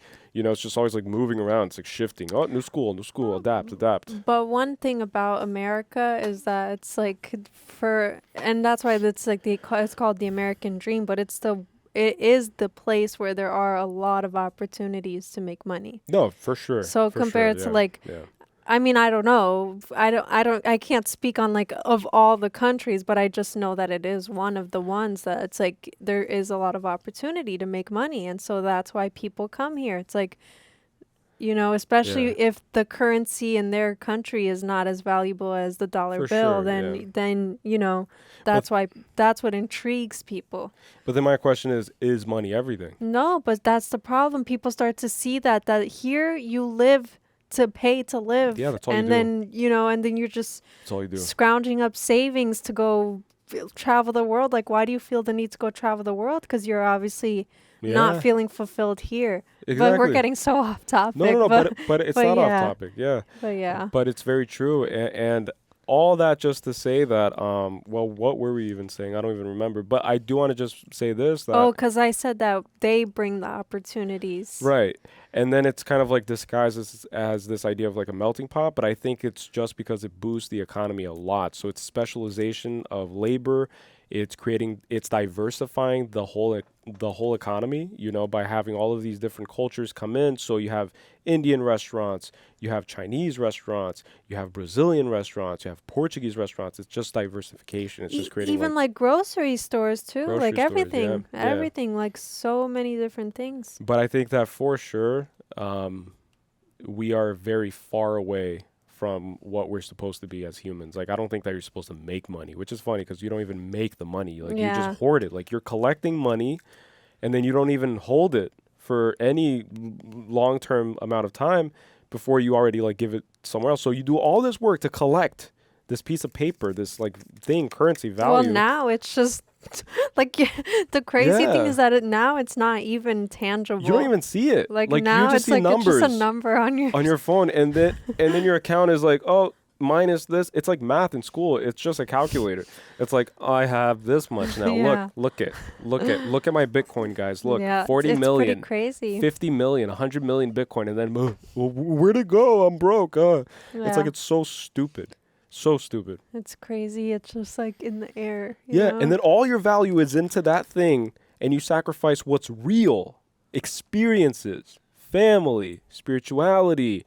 Go hug a tree. Literally, go hug a tree. Try it. Put your hand on a tree. Not if there's bugs on it. No, because you're scared of bugs. But like, put your hand on a tree and then feel it pulsating. Like, you can feel the vibration. Like, I'm not going crazy, by the way. Like, you can test this out. No, like, if you're really in touch with your like spirituality, like, you can feel other things. Like, you can feel the frequency, the vibration. Everything is vibration. That's why they say, like, when you put a seashell to your ear, you can hear the ocean or whatever. Yeah. Like, you can hear sounds. Yeah, and I think it was Albert Einstein or Nikola Tesla. One of them said that if you want to understand or unlock the secrets of the universe, understand everything as sound, frequency, and I think he said waves. Again, I'm completely butchering this, but you guys understand the gist of it. So everything, energy, frequency, and something else. But that's all it is. It's like, it's just light, energy, and frequency. I think it's the light. I don't know. Photons. And we're made of electrons, which is energy, photons, which is light, and then neutrons, which is just neutral. Protons. Protons, electrons, and neutrons. Oh, I thought you said photons. Photons, yeah. Protons turn into photons. I don't remember, but protons are supposed to be light. We're getting I don't know, guys. All of a sudden, I'm a freaking professor at the university. Science lesson here. Mentally Gone University, guys. Welcome. Grab a seat. But yeah. Yeah. Oh, the last thing I wanted to say, like, about the movie was that the main. Well, I don't know if you were done with that, with everything. I'm done. I'm just gonna say that we have Little Italy in New York for the reasons that you said, tribalism, and then we have Chinatown. So usually that's how it works. Yeah. Is that's how you could tell also that these people well received and well integrated back into society. And so the same thing happens with the prison system when you see people who serve time and then they get out and then they just repeat that cycle of just violence. You know, it's because they weren't reintegrated. They always are poorly received by society. Yeah, there's by no employers. resources to like kind of get them. There's like added restrictions because you made this complete change in your life. The world treats you with more resistance. Yeah. It's like, go back to your own country. You are a criminal. You are a felon, no matter how much change you know, and how much light and just positivity that you have to share with the world. And then you don't even want to share. You're like, all right, I'm just gonna try to collect my people and just stay in this little spot, and that's it, you know? Exactly. And then you never expand, which is pretty crazy. Yeah, but that's why, that's why other countries also have done that better, like the whole like rehabilitation thing. I'm not saying that other countries aren't racist, by the way. Like I heard from a friend that who's like black. He said that in Spain, he like went there for like a few months to like study, and in Spain they're super racist. Just like in Brazil. France, it's like my color brown. In the schools that I went to, because I went to like a private school because my mom worked her ass off to just afford it because she just wanted me to have like the best education in Brazil. And the public education isn't the best. It's like a third world education system. So that's why I went to private school. But then all the private school kids were all lighter Caucasian. than me. Yeah, all lighter than me. Blonde, lighter, blue eyes, green eyes, just like white kids, right? So I was the only kind of like brown kid, and I suffered racism. Like I was called the N-word countless times. I was just like kind of just ostracized because of something that I can't control. And so even though I'm Brazilian, I was born there. So it's like, it's crazy. Human beings are so messed up in the head, so stupid because like deep down, like if you cut, you're going to bleed red, I'm going to bleed red. And I think that people who are racist, like they just have to like be forced into experiencing that. Like someone has to like grab them by the ear and then grab the person they're racist towards, and then just cut them and then now just like kiss. show them. No, I'm kidding. Now kith. Just like Mike Tyson said, you know? Yeah. I'm gonna kiss you. I'm gonna make you love me. You know, like I think that that's what he said. He's like, I'm gonna make you love me, you know, like or whatever. That's funny. No disrespect to Mike Tyson because I don't want to get like I like living, you know. Yeah. Yeah. And also Mike Tyson is one of my dream podcast guests. Yeah, you can't touch me. I'm a woman. Nah, I don't know about Mike Tyson. Mike Tyson doesn't see anybody. He just like to punch. Hey. He just like to punch people, just like Michael. So funny. No, Sonny. So Sonny. No, Sonny likes to punch people. No, yeah. I was talking about Michael the K. Oh, yeah. Yeah. Oh, yeah. Oh, I mean, a lot of the men in this trilogy or whatever I've seen so far in the two movies put their hands on Not women. Vito.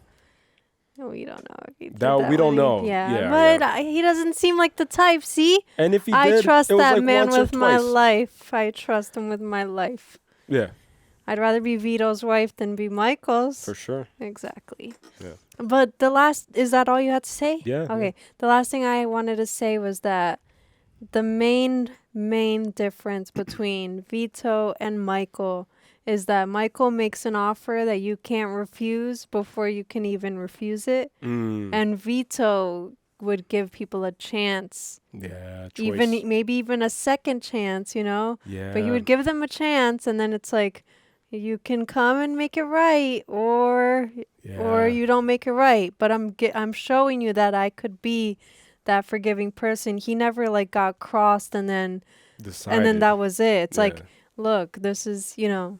Yeah. Like he just seemed more, I don't know. Because Michael just gives people the illusion of choice. Right. You know? He wouldn't even warn people. No. So that's what he did. That's what he did with Frank, and that's what he did. He pretended to be the friend instead of just saying like, I know what you're doing, and so I'm giving you a chance. Like he didn't do that. He played the I don't know anything card while knowing. Which brilliant writing, brilliant directing too, because it just shows that he can't escape who he was as a kid either, because as a kid he was always the college boy. He was always little Mikey. Yeah. Little Mikey doesn't want to be a part of the family, always underestimated, always looked over, you know, like looked beyond from, if that makes sense. Yeah, yeah. Like people would look through him. And so now I think that he gets some gratification from what you said, from just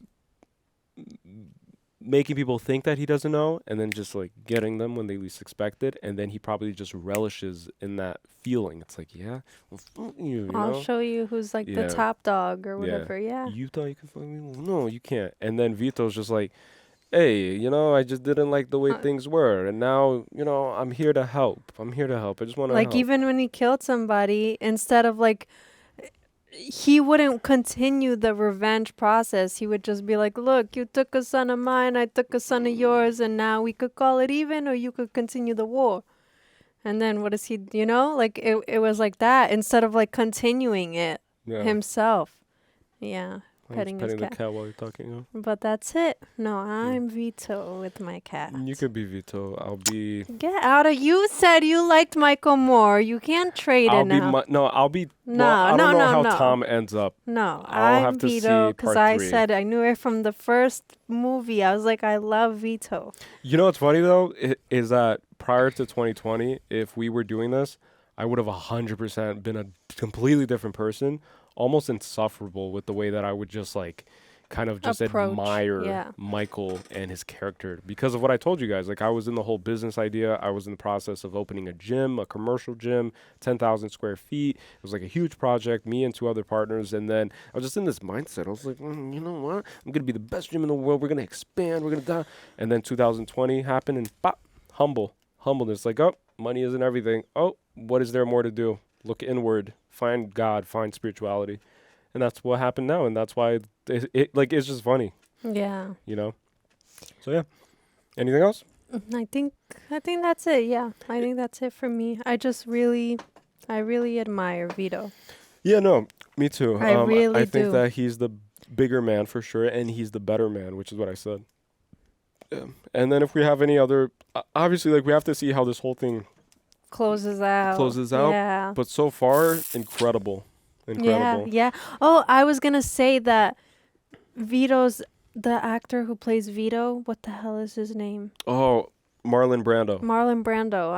Wait. The old one or the old one? Okay, yeah. He didn't make an appearance in this one because I heard, like, you know, after we watched the first one, I think someone even commented it, that he doesn't make an appearance in this one because there was like problems with like the with salary or something. Yeah, like basically he was on a strike. Yeah. You know, joining a strike against the producer, whatever it was, like something like that. That's all I know about it. So I don't even know the details, but I already I'm pretty sure people were commenting it too, like, oh, like unfortunately Marlon Brando isn't in it or whatever in the next one. But they show like a younger version of him. So then I was like, all right, so at least we still get Vito, but in a different form. We get like a representation of him, yeah. And so, but yeah, that's my point. I wasn't expecting him, is my point. And I think that's common too. Like when you have a first major hit and then the director wants to do a sequel and then the leading role sees all of the money that came in, especially at that time, you know, actors weren't paid amazingly like today. Like today, The Rock is the highest paying actor. Millions. Yeah, and they make hundreds of millions of dollars today. But back then it was more like a new thing still. And so my point is his agent probably tried renegotiating and the director's like, I can't afford to do this. I can't do this. Come on, Marlon. And then Marlon was like, then you're not going to have me. So what's The Godfather without The Godfather? And then they just, you know. Figured it out. They still figured it out. Yeah. It still came out. It actually worked out for the better. Even in the end. Like where you don't even see him just like sitting there and listening, hearing the family enjoy themselves. And then he's just sitting there in his solitude. He's just an echo. Like Vito's just an idea now. He's an empty shell of a man. Michael. The last thing I just want to ask you guys, if you guys could comment below, how did Marlon Brando die? And did he die at a young age? Because I think someone also wrote that in the comments, saying that it's unfortunate because like this is the only movie that Marlon Brando was in, and he's not in the other two, and so someone spoiled it kind of, I think. No, people were commenting it yeah. a lot, so then I already knew. I was like, okay, so I guess we're not going to see any more of. Well, we weren't going to anyways, because he dies in the first one. Yeah, unless but we saw even the like flashbacks. Yeah. But in that case, like I was already expecting like, you know, yeah. maybe So- they had old footage that they could use as flashbacks, but whatever. Anyways, yeah. But if you guys know how he died and at what age, like I would be very interested in just knowing that. But yeah, anything else? I think that's it. And if we have anything else, like Yeah, we'll like do it in the talk next about one. it in the last part. Yeah. So all right, guys. So with that being said, thank you so much for tuning in. Thank you so much for all the patrons, everybody who's been supporting us that way, and also everybody who has just been liking the videos and just been sharing it with people, engaging with our page, and just helping create this growing community, which again just blows my mind. Give I have me no your idea. hand so I can kiss it. Yes. Here you go, guys. No, give me your hands, guys. Not yours. Okay. I'll get her to do it by the last movie. We'll see. But yeah, guys, so thank you so much for everything. And yeah, stay tuned for the next one. And don't forget that it's never wrong To go have to pee, and it's never wrong. to be mentally gone. I'll say it this time. Peace to the world. Because I'm the Don. Me. No.